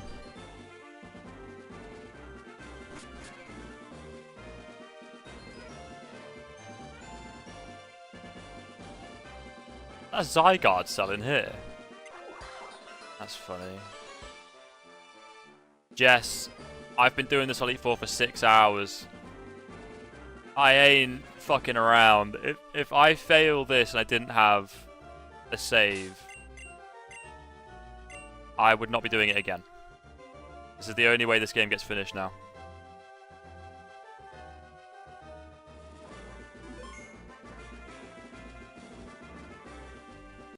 Is the floor in Cynthia's battle? I think it is.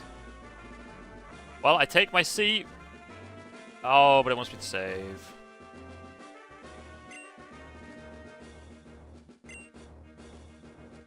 I can save here, right? And that'll be fine if I reload.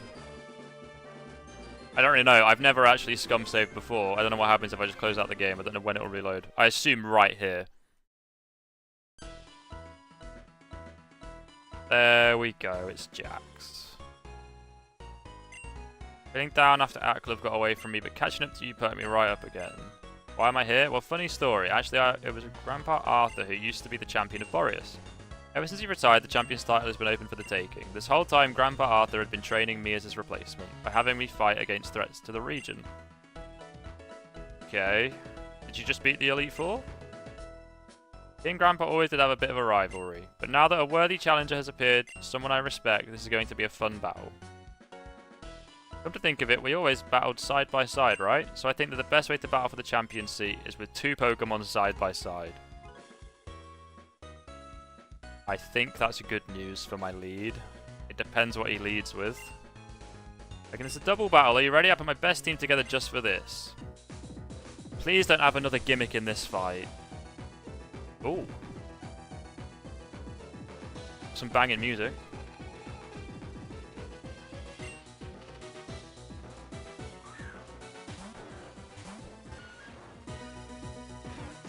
I think it's over. They've got an actual doubles team. That Hitmontop's gonna fake out. Pretty sure of that.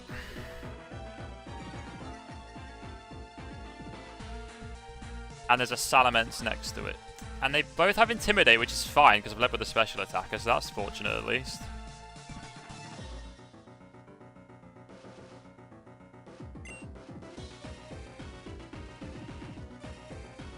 Public Bikes attack, though. Right. Salamence is a mixed attacker, and I don't know their moveset, so I don't know if a Snarl is helpful or not. It's quite annoying. But ultimately, what I could do here is Mega Evolve and Protect. Anticipating a Fake Out. But I don't know their moveset. I don't even know if the Hitmontop has Fake Out. If I was playing against a person online, I'd protect my Manectric. Actually, no, I'd expect the Fake Out onto Whimsicott, because it has better priority than Prankster, right?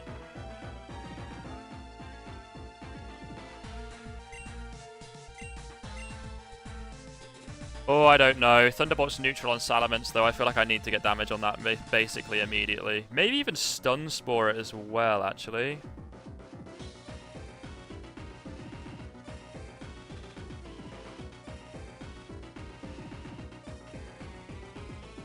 Yeah, I think I'm going to Thunderbolt the Salamence.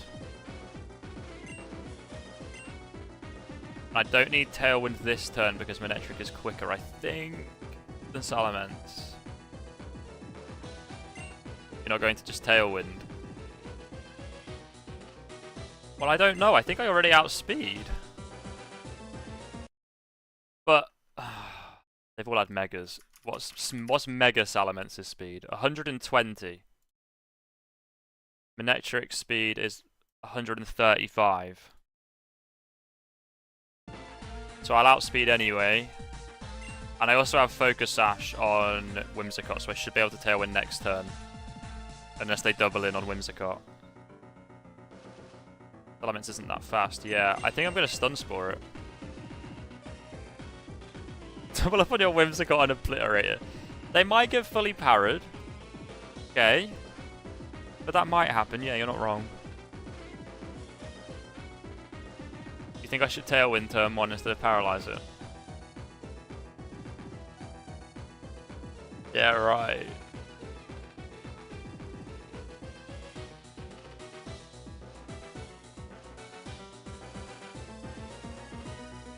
I'm that good to get a full Para turn 1. Because that has anything to do with how good I am. I think I will Tailwind though, because ultimately that will do more for my other Pokemon. If they do kill Whimsicott this turn, Tailwind is the better option. If they don't kill Whimsicott this turn, I can Stun Spore next turn. So I'll get to do both that way around instead. Yeah, okay, it's a Mega Salamence. How strong are you? I know you're fairly quick. 145 attack. But I'm about to intimidate it at least.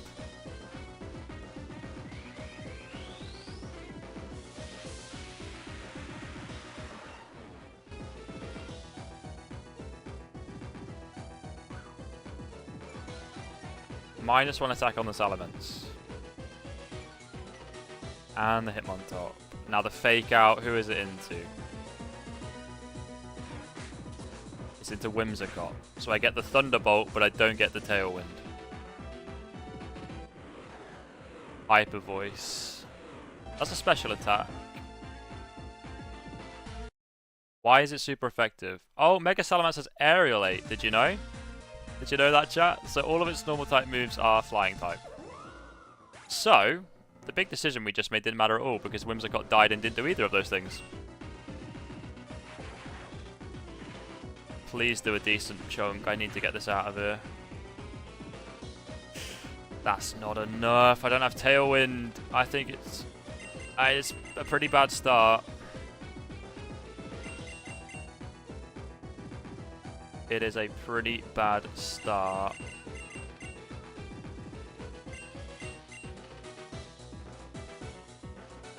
What do I expect the coverage to be on Salamence? Who do I think is safer out of these two? It's got to be one of them.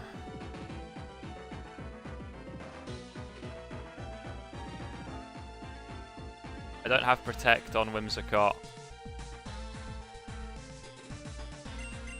Maybe I should have, but I didn't.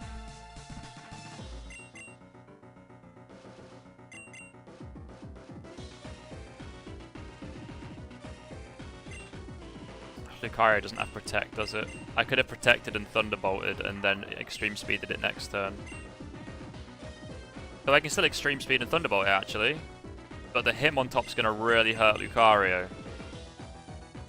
But I'll kill the Mega Salamence.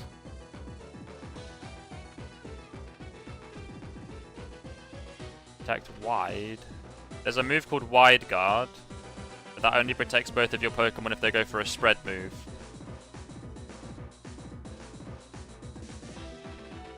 Protect itself is not wide.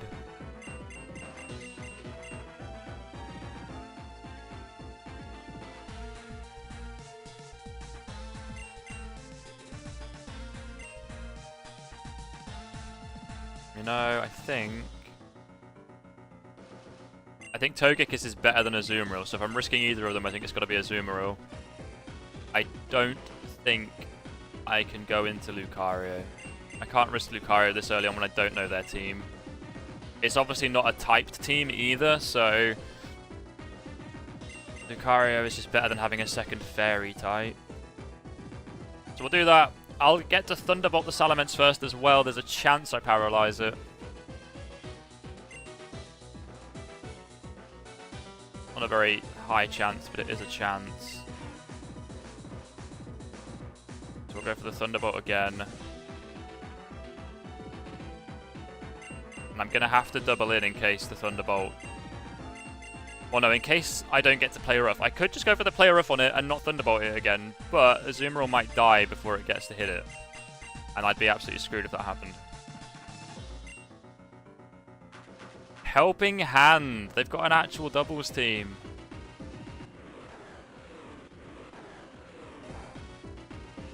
And they outspeed now. That's their turns done, so I get both of my hits off at least. Could really have do with a crit here.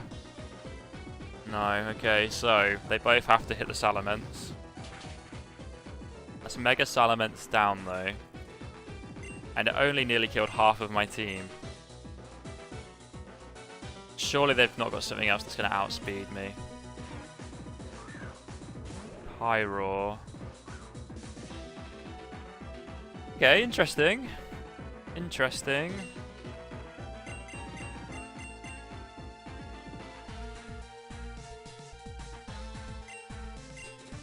I will outspeed, right? Unless there's something weird going on with this Hitmontop. Like, I don't really know why it suddenly outsped me there. Helping Hand doesn't have Oh, Helping Hand might have priority, actually. And Mega Salamence means its speed would have been better this turn? No, it already did it last turn. Maybe it outsped me last turn. I might be misremembering.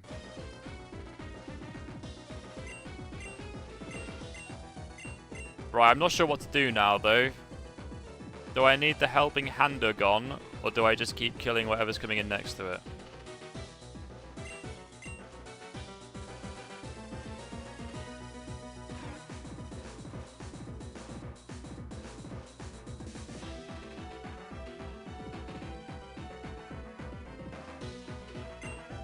I think I'm going to Thunderbolt the Hitmontop and Waterfall the Pyro. The Pyro's probably going to Energy Ball the Azumarill, though, or something like that.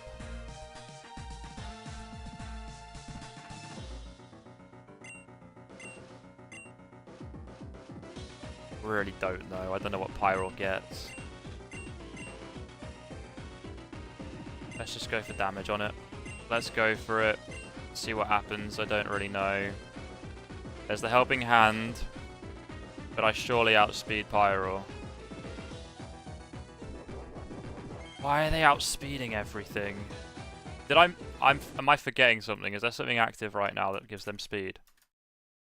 Double kill for them. Fuck, it's over. Oh, 106 speed on Pyro. I have 135. Hang about. Is there another gimmick going on? Or am I forgetting something? Hang about. Another gimmick.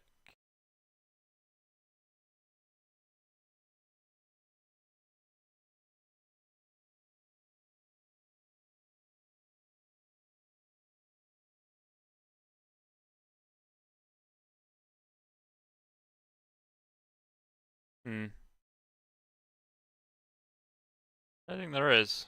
I don't understand why they outsped me.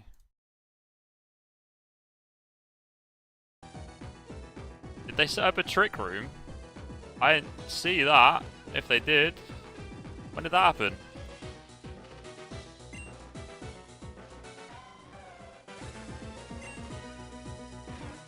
I must have been looking up stats and shit if they did do a trick room at some point. Right, they've got Hitmontop and Pyro out currently. So it can't be Lucario coming in, really. There's an Intimidate, and there is an Air Slash and an Earthquake coming their way.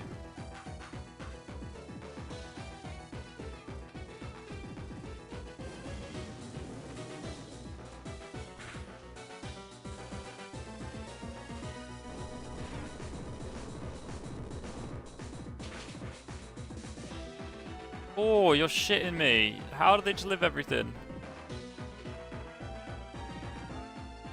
The bloody Pyro, how did it eat that? You eat that as well? No, okay, one of them's down at least, bloody hell. Got 72 defense, I didn't live that one. Does this Hitmontop have bloody Trick Room? Oh, hang about, I've lost it. Oh, there it is. It doesn't have Trick Room. I don't know what happened to my speed. I really don't. Does Hyper Voice lower speed? A move I'm not that familiar with.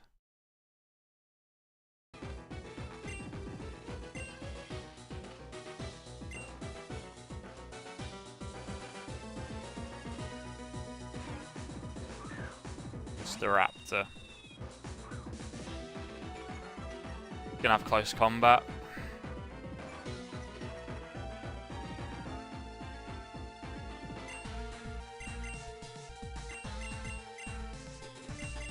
Don't think there's anything I can do to survive this turn.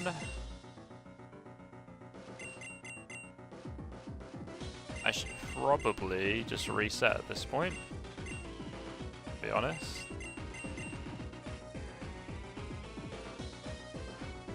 I mean, this might work if they double in on Crocodile, but it's probably going for Heat Wave again, the Pyro.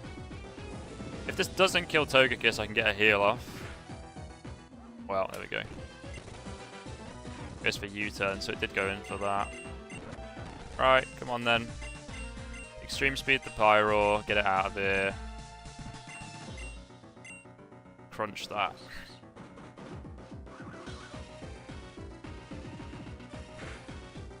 I will say that's 4 very cool Pokemon on screen at once. Close combat, yeah. That'll kill both of my Pokemon in one hit. Lowers its defenses, but I think it will outspeed.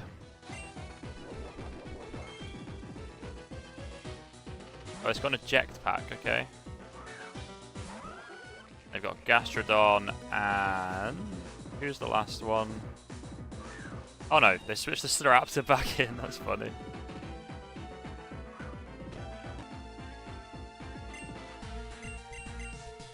Right, I have no idea what to do here. I have no idea if there's a way to win this. I don't think there is. I think close combat will kill me. They go for U-turn for some reason. Into Magnezone, who's weak to this Drain Pun. That's an air balloon. Cool. That don't matter to me. But I mean, I don't think I can kill Gastrodon.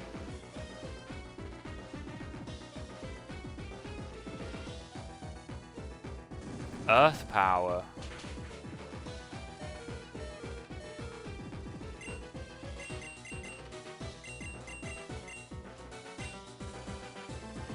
I don't fully understand the damage in this game at times. How strong's Gastrodon? 92 special attack. I don't know, it feels like some of my really strong Pokemon are struggling to one-shot, and then Gastrodon comes in and about one-shots my Lucario. I am assuming they're EV trained and I'm not, and that is the problem here. Because the damage just seems a little bit off.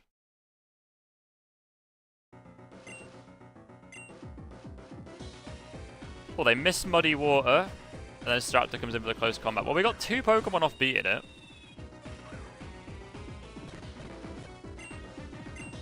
But I can't get away from this. Oh, Brave Bird. Well, that'll still kill. It's not close combat, but it'll still do the job at that point. Right. Then more Pokemon that can fight. You're not wrong. Or I have all of my Pokemon that can fight. Okay, so here's a tricky one. Lucario is immune to Fake Out, so it's probably a good lead.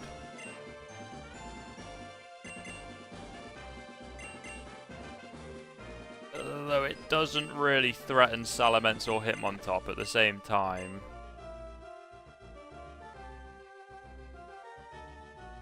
So it's not amazing. But Whimsicott needs to be in the back. I have Energy Ball for that Gastrodon. And a Tailwind later on would be way better than what happened to it in that last battle.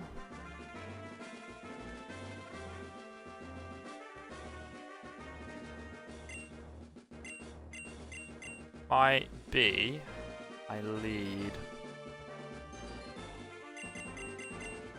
I really don't know. I can't set up the Tailwind either way. They're going to kill me. They'll just do the same thing again where they kill Whimsicott turn 1 if I try and lead with it. So I've got to figure something else out. Ultimately, they will Fake Out the Manectric with it sat next to Lucario. Which I can protect, actually. I could go for Protect on Mega Manectric, get an Intimidate off. And I don't know, do something. I don't know. Can't do much. Alternatively, I lead with Crocodile, get the double Intimidate off, and just protect them both. But Crocodile is very at risk against Hitmontop. Unfortunately. You know, I think I might do that though. I don't think either of them are going to particularly like taking an Outrage from Crocodile, and I can protect turn 1 entirely. Let's try this. Was there a reason we thought of that they were outspeeding me though?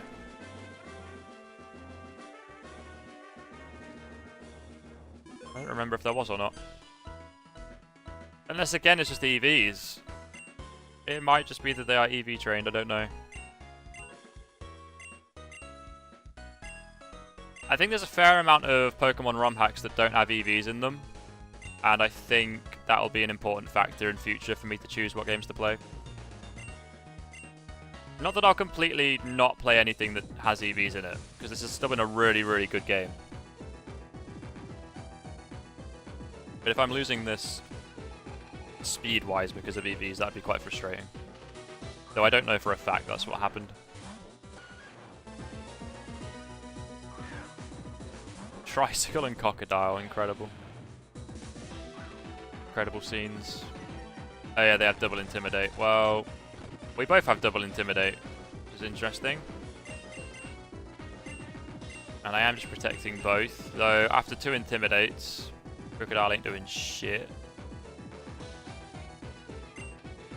But either way, let's protect.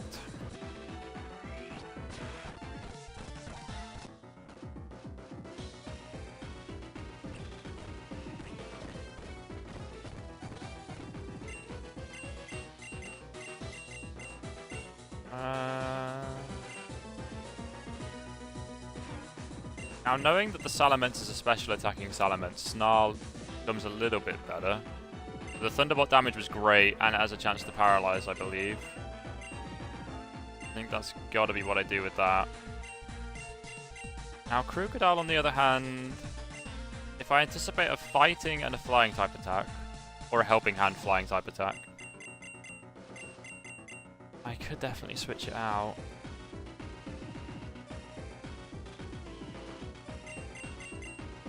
Could go Togekiss.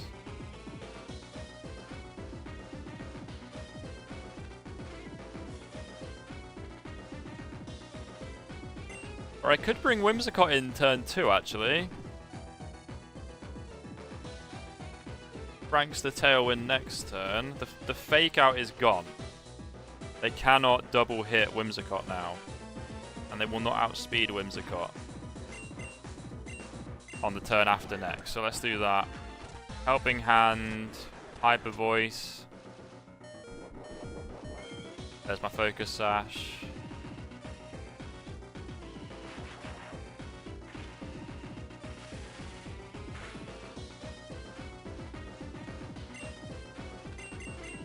I mean, ultimately, in a game with EVs, it's kind of difficult to not think about them.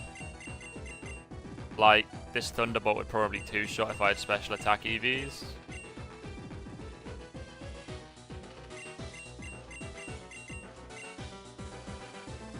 Do I protect again? No, there's no need to protect, because the Tailwind is better with all my other Pokemon anyway. Okay, they go for Helping Hand, that's fine. I outspeed with Whimsicott, we get the Tailwind up.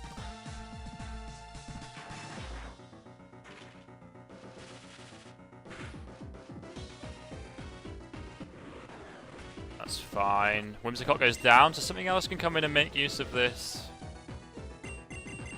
Tailwind. I don't know who on my team is the most threatening in Tailwind. I think Azumarill's a bit too slow for it. Especially when I know there's a Staraptor and stuff after this. I feel like Tailwind is best used on one of these two, because they should then outspeed most things.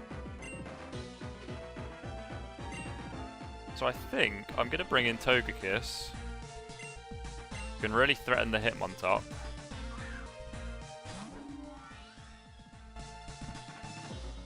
Now I do have Tailwind up, I will outspeed and kill the Salamence.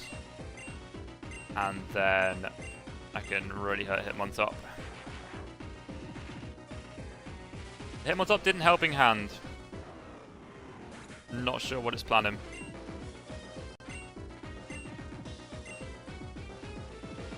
Hopefully we won't find out, because it'll die or get flinched. Oh, that's annoying. That's so annoying. I mean, actually, it might be good if it kills Tricycle. Oh, it flinches, okay. I was going to say, if it killed Tricycle, I'd switch out into Lucario and E-speed it. And his Magnezone, which we know gets battered by Lucario. We saw that last time. But I also expect an electric type attack into Togekiss. So now might be a really good time actually to bring in Crocodile. So it's got an air balloon. So I can't Earthquake it straight away.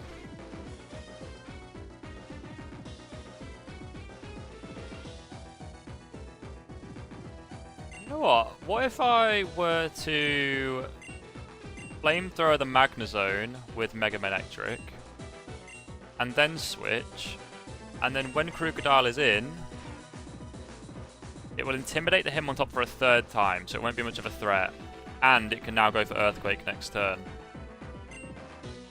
because the air balloon will be gone. I think that's the play.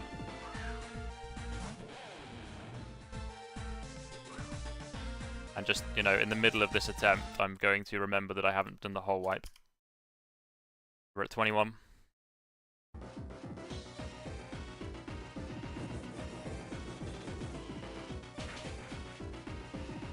Wow, okay.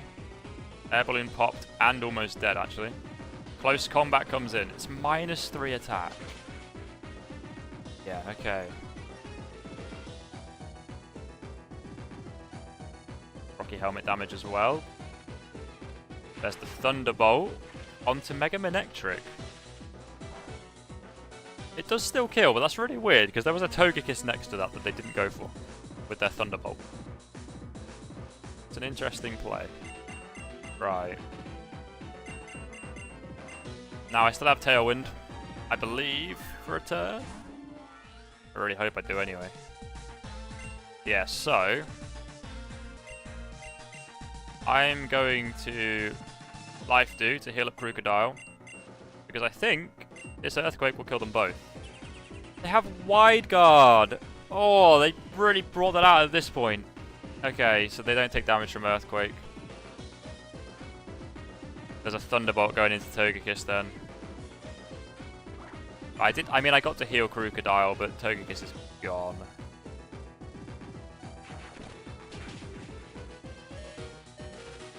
They get the paralysis. I must have Thunderbolted 10 times in this battle. Didn't get a single one, and there goes the Tailwind. That's really unfortunate. I outspeed though. Get my Earthquake off now because they've used Wide Guard. There we go, both go down. Now the Life Dew would be pretty handy, but I am paralyzed.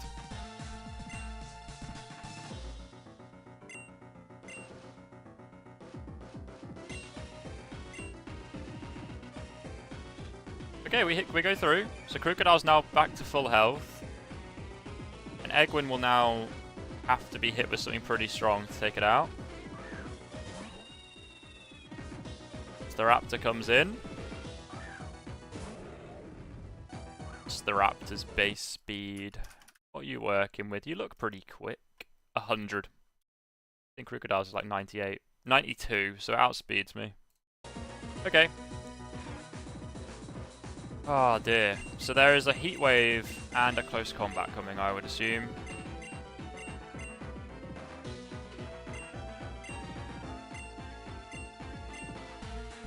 And I don't know who to go for. I guess I'll do that. I could protect Crocodile expecting the U-turn or the Close Combat. I think I will actually.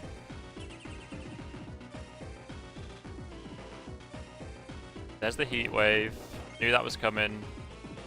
Do I have the Fire Gem? I don't remember if this will kill Togekiss. It will, okay. There's a U-turn, but I protected myself. Right, so now, I mean, it's got to be a Azumarill over Lucario here.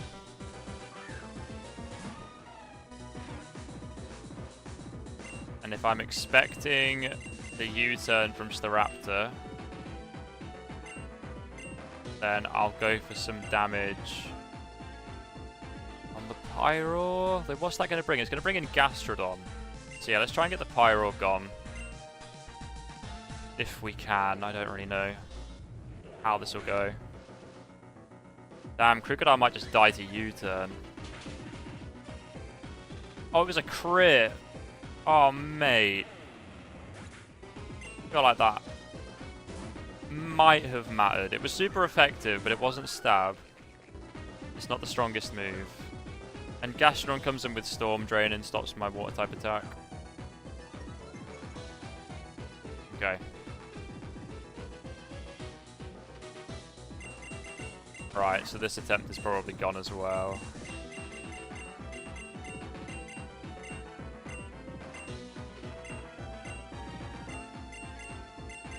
Don't have a way to kill the Gastrodon, really.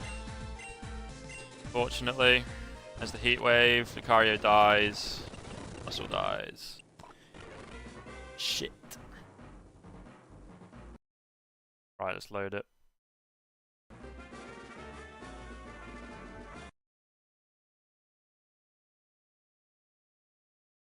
Getting outplayed. I don't know what turn particularly went wrong there. I don't really know where the big problem was. Which makes it a little bit tricky to adapt. Felt like it was going pretty well, and then the Staraptor just sweeps. And the Pyro and the Staraptor just sweep.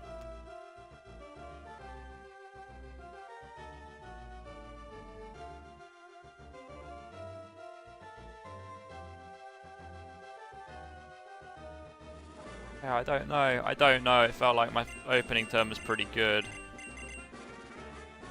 I don't really know how I feel about changing that at all.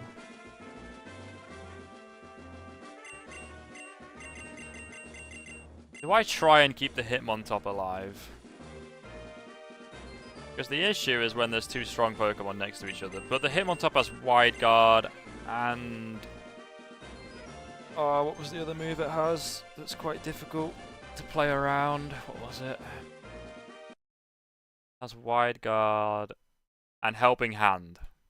So keeping it around is not easy either.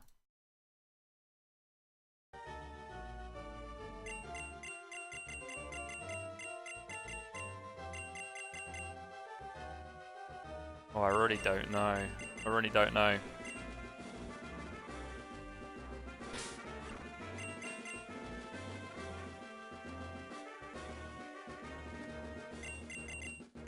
Let's try something different though. I don't get intimidated and I can't flinch, so Lucario can just attack straight away. While something next to it protects. Just mixing it up to see if I can kill these opening Pokemon without using up Manectric and stuff.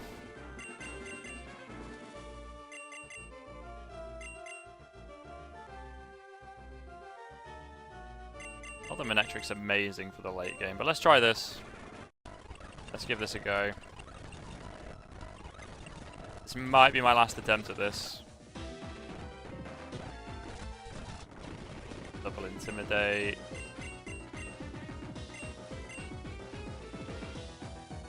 Gonna Meteor Mash that. And they're gonna double in here. They're gonna fake out.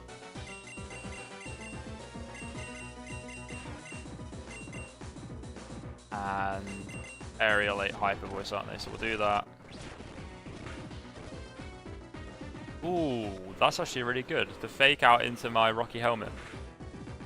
Calling it my Rocky Helmet definitely made it sound a bit weird.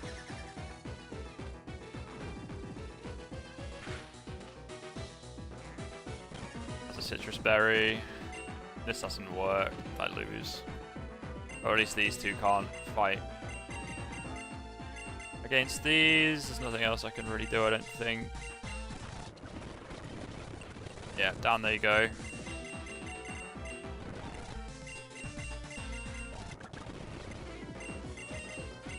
Tailwind. Tailwind Ice Punch. Salamence goes down to Frostbite from the Ice Punch. That's funny. Here comes Pyro.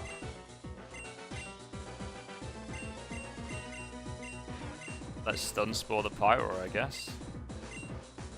Try and keep it at bay a little bit. Going for Helping Hand. If this gets fully paralyzed, this will actually be a pretty good position. It's crazy considering the start of this one. I go first because of the paralysis. Don't think this killed. I think it was very close to. Oh, it does. Pyro goes down. Hang about. To let Hitmontop sit there strat and just kill everything else. Intimidate from Staraptor. But I'm stun sporing again.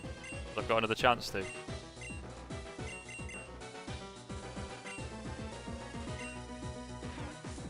Okay, here we go. Prankster coming in clutch on the stun spores. Do I outspeed now? With that paralyzed? I do, so I get to Ice Punch it.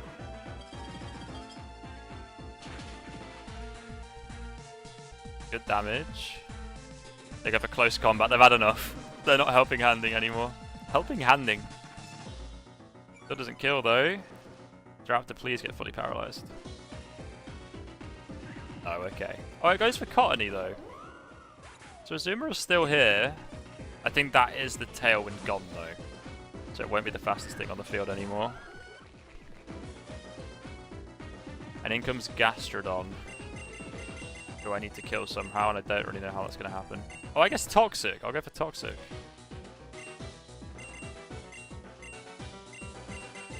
And I think I still have my Tailwind, maybe, for another turn. What's left? Magnezone, isn't it? Who do I have left in the back? Oh, not the best Pokemon for Magnezone. Should actually manage it though with Flamethrower. Now it's just getting the most damage I can onto this Gastrodon, really. Or I kill the Hitmontop to play rough. I don't feel I need to.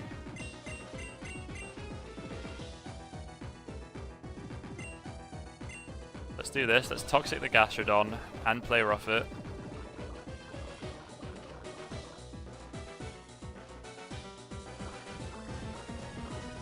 I am -1 attack because the Intimidate off the Staraptor. That is decent damage on that. Hitmontop is just spamming close combat now. It might be out of Helping Hands actually. So it might actually just be sat there and be completely useless. And it's dropping its defenses as well. Muddy Water comes out. Please don't kill Azumarill. Ooh, it doesn't. It doesn't. And they didn't get the accuracy drops. Tailwind goes at this point though. I would like to think I outspeed Gastrodon with Eggwind though and can maybe get a flinch. That's what I'm going to go for.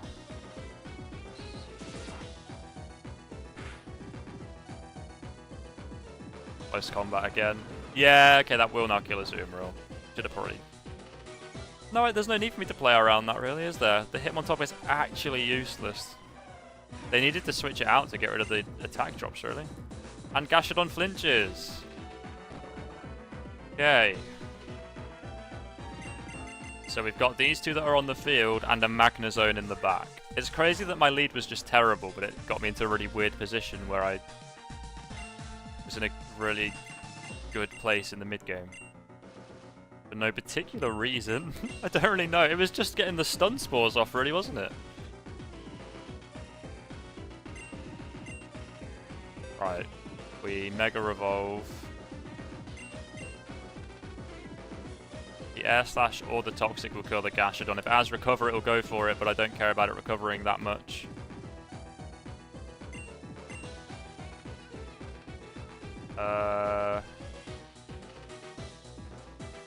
Yeah, let's do this.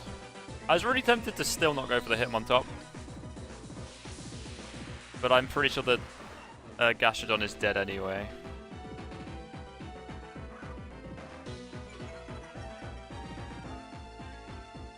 Come on, team. Let's Finish this game. Absolute beast of an Elite Four.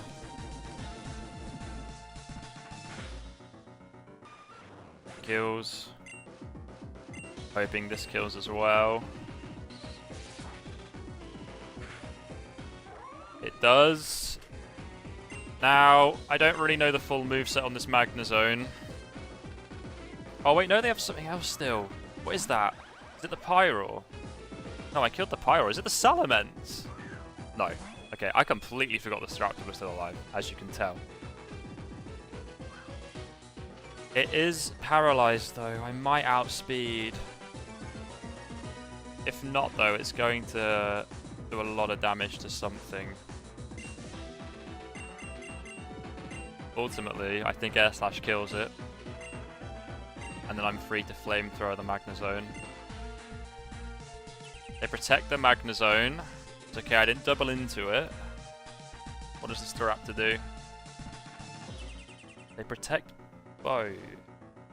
Okay. Interesting. That's just a non-turn. I guess Life Dew there would have been great, but I had no reason to expect them to do that. They double protect? What is happening? They double protect both. What are they doing?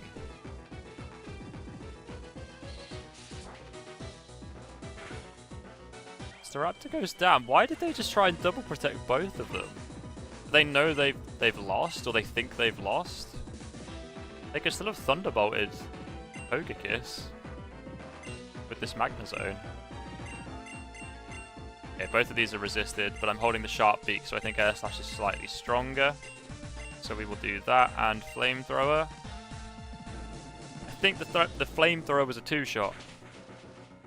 Yeah. Not sure this will finish it off. It will not. But it gets the flinch. Lovely stuff. Well, oh god, they're protecting again. Can you please just let me win? Let me have my moment, please. They double protect again. Jesus. Come off it, Jax. Right. There we go.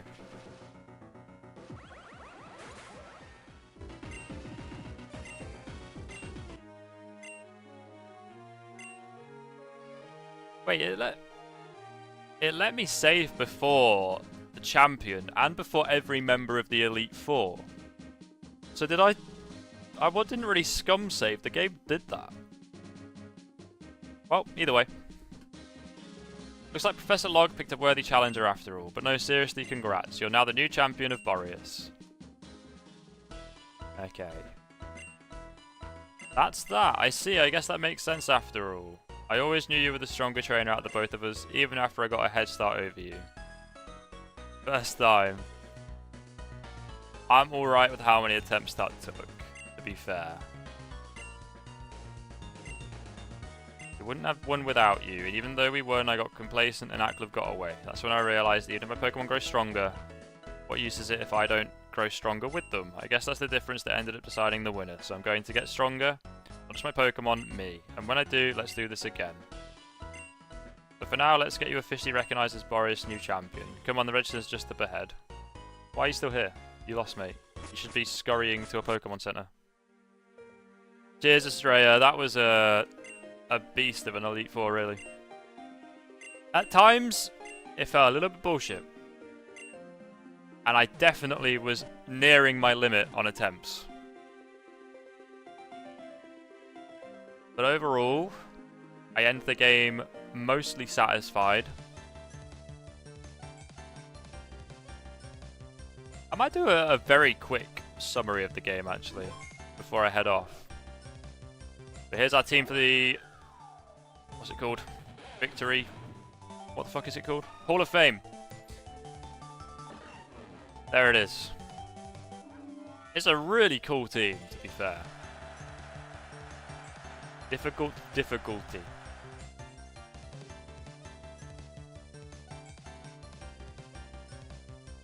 Turn up the difficulty and try again. I have no interest in playing that again.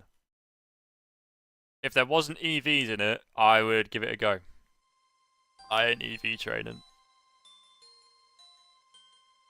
What's going on, Mo, man? They're just gonna come out and spin.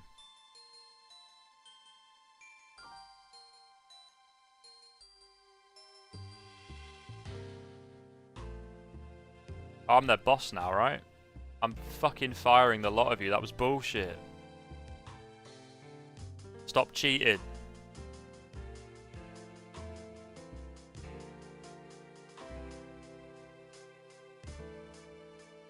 Pokemon Unbound version. Got credits. We do have credits. Just like on the easier difficulty with level caps, etc. would be fun. I do agree with that. The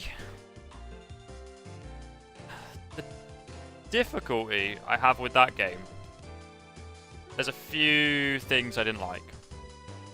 I thought it was brilliant. I think it's the best experience I've ever had playing through a Pokemon game. Let me say that immediately before I go into the things I don't like. I loved playing that and being able to strategize like that. What I didn't like is all of the move tutors to get the best move sets that are on a weekly cycle. Really strange decision for a game that you have to strategize every fight. Especially when there's like trainer houses to EV train and level up easier. They clearly thought about the fact that you'd be building loads of teams. I don't want to ruin the music, but I want to Google some stuff. I'm pretty sure they actually removed moves from level up learn sets so that the move tutors had more value. I don't know that for a fact, but I think they might have. But even if they didn't, the idea that there are that many move tutors with that many different currencies and things on a weekly cycle was a bit of an annoyance. It did make me explore the game a bit more though.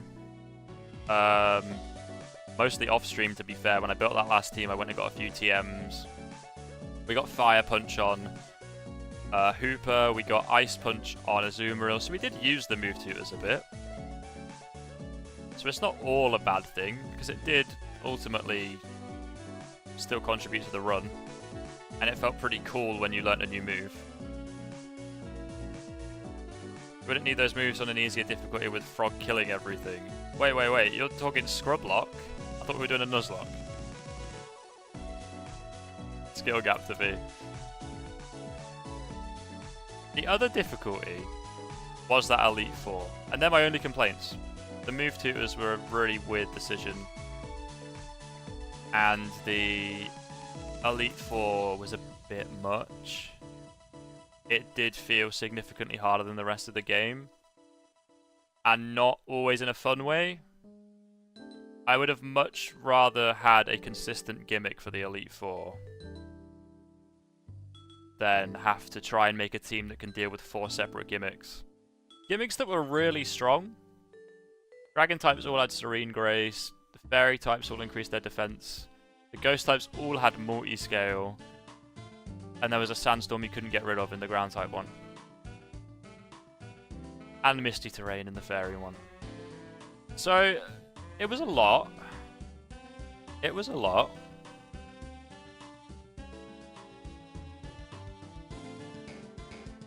Good, but I think the developers have mistaken frustration for difficulty, particularly the Elite Four. Yeah, I think at times. Especially in the moveset designs as well. They sort of used gimmicks and gave the Pokemon perfect movesets to use those gimmicks as well. Which is really tricky to play against, because if you build a team equally as strong, you're still at a disadvantage because they've got the gimmick. Elevated difficulty, remember that. That's fair. That is fair.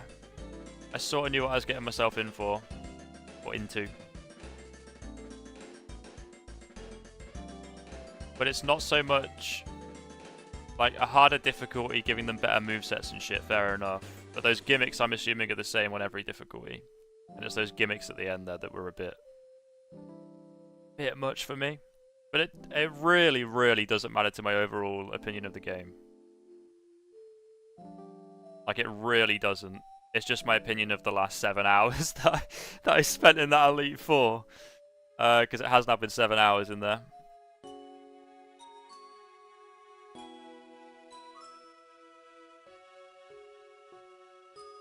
The game itself was exceptional. The end. And the difficulty for the most part was absolutely perfect. I consistently got battered once and then got back to the boss fight and absolutely scraped by. The Elite Four is the first time I lost a major battle twice, and I lost it like 10 times, so that's the kind of difference, I suppose. Yippee, it is done. Pokemon Unbound. That was an incredible game. And I will also say, like I said at the start of the stream, I've had some shit going in my personal life the last few days.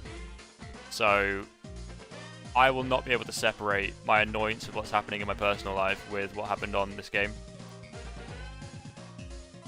So I'm very willing to accept that if I'd done this in a better mood, I might not have got annoyed at it or found it to be unfair.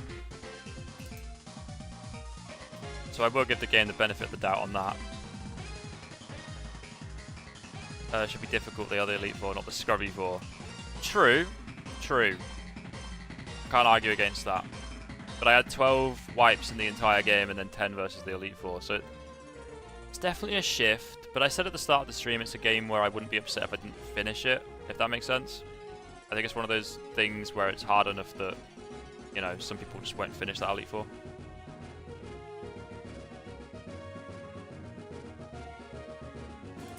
It was on a day-by-day basis. Yeah, and I know I'm in a bad mood today. Like, that's just the facts, unfortunately. I got some shit going on. Next ROM hack is the one where you play as Team Rocket. What's that called? Let me take some details before I head off. I mean, I'm sure I could just Google it, actually, but, you know. Let me have a quick look. I will have a quick look at the sort of plans I had for the next projects, actually. Just quickly here at the end.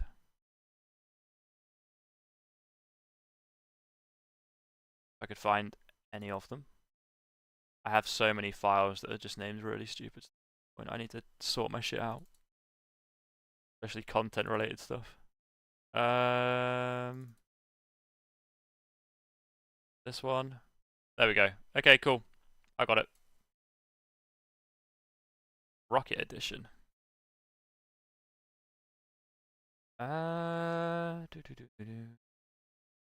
Okay, interesting. So it's got a new story. Features steal Pokemon from trainers. Okay. Morality system and branching side quest. Overall improved interface and gameplay. At the very start of the game, run from the very start of the game or use the HM fly at your leisure from the moment you step outside. The game features Gen 6 style mechanics and presentation, and encounter rates in caves and in water have been significantly reduced. I appreciate that. Okay, that does look really cool, actually. Alright, hang about, let me write that one down. So, we got a Rocket Edition. Okay, so, you get some music about the next plans.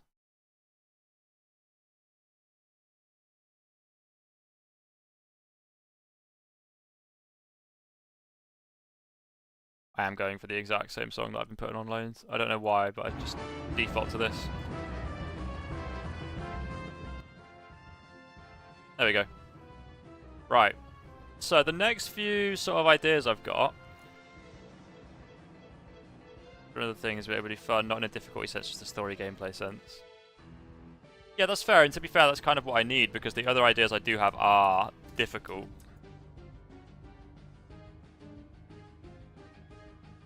So, I have never done a not randomized Nuzlocke where you can actually strategize your encounters and strategize for gym leaders. I think that offers a really unique kind of experience that I've completely neglected by always running randomizers. So, my next project is going to be a Pokemon Black 2 non-randomized Nuzlocke. This is going to be fairly standard, except I'm going to try and make all in-game decisions very quickly. And if I do not make them very quickly, and chat call me out on it,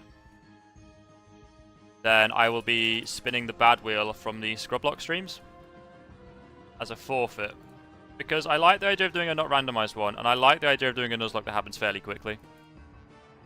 I can't lie, I do like the idea of just having a Nuzlocke that takes a couple streams because I'm not taking ages on decisions and stuff.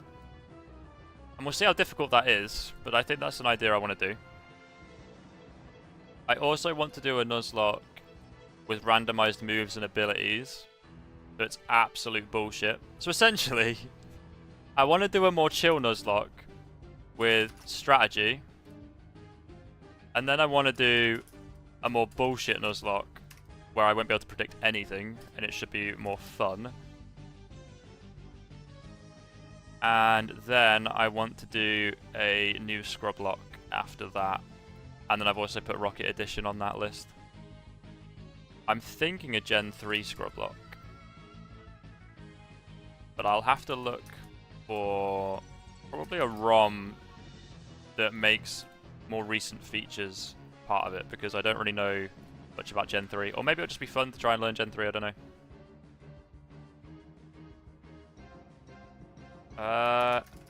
Yes, Estrella. I will be doing that.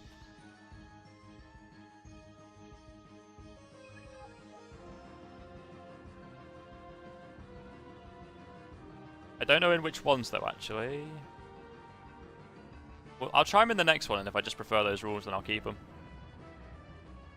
So the Nuzlocke that I'll be doing of Black 2 will be a hardcore Nuzlocke, because I won't be healing outside of battle. And I will be enforcing a level cap, so it will be a hardcore Nuzlocke.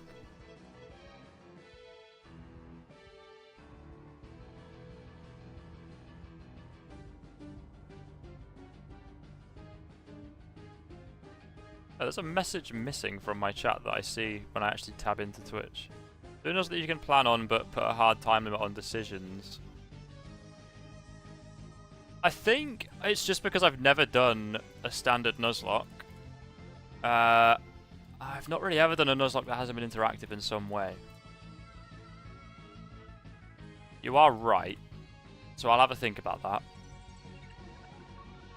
Maybe we can do the whole chess timer idea on something different. Either way though, that's the next few projects. We're going to do Black 2 not randomized, hardcore Nuzlocke. We're going to do a more goofy Nuzlocke with randomized moves and abilities. I'm going to Scrublock Gen 3. And I wrote down that Rocket Edition for the next ROM hack. But there is also a fairly new ROM hack, I believe, called Pokemon Odyssey, which is sort of on equal footing with Rocket Edition. So I'll see which one I prefer the idea of when we get back around to doing another ROM hack. But yeah, I appreciate everyone hanging out today. That was incredibly challenging. I'm glad I got the 4 Elite Four members in a row without saving between them. I don't feel too bad about saving for the champion, because it was a major battle that I hadn't seen before, which ultimately I haven't won a single one in the entire game. First try. Bye-bye, Jess. Have a good one. Have a good rest of your day, everyone. I will catch you Thursday, I believe, would be the next stream. And we will begin one of these other runs. Or maybe do a bit of Mario Kart. Take a little bit of a break from Pokemon, but I don't feel I need a break. That's pretty unlikely, but it is an option. Alright. See you, chat. Have a good one. I'll catch you soon.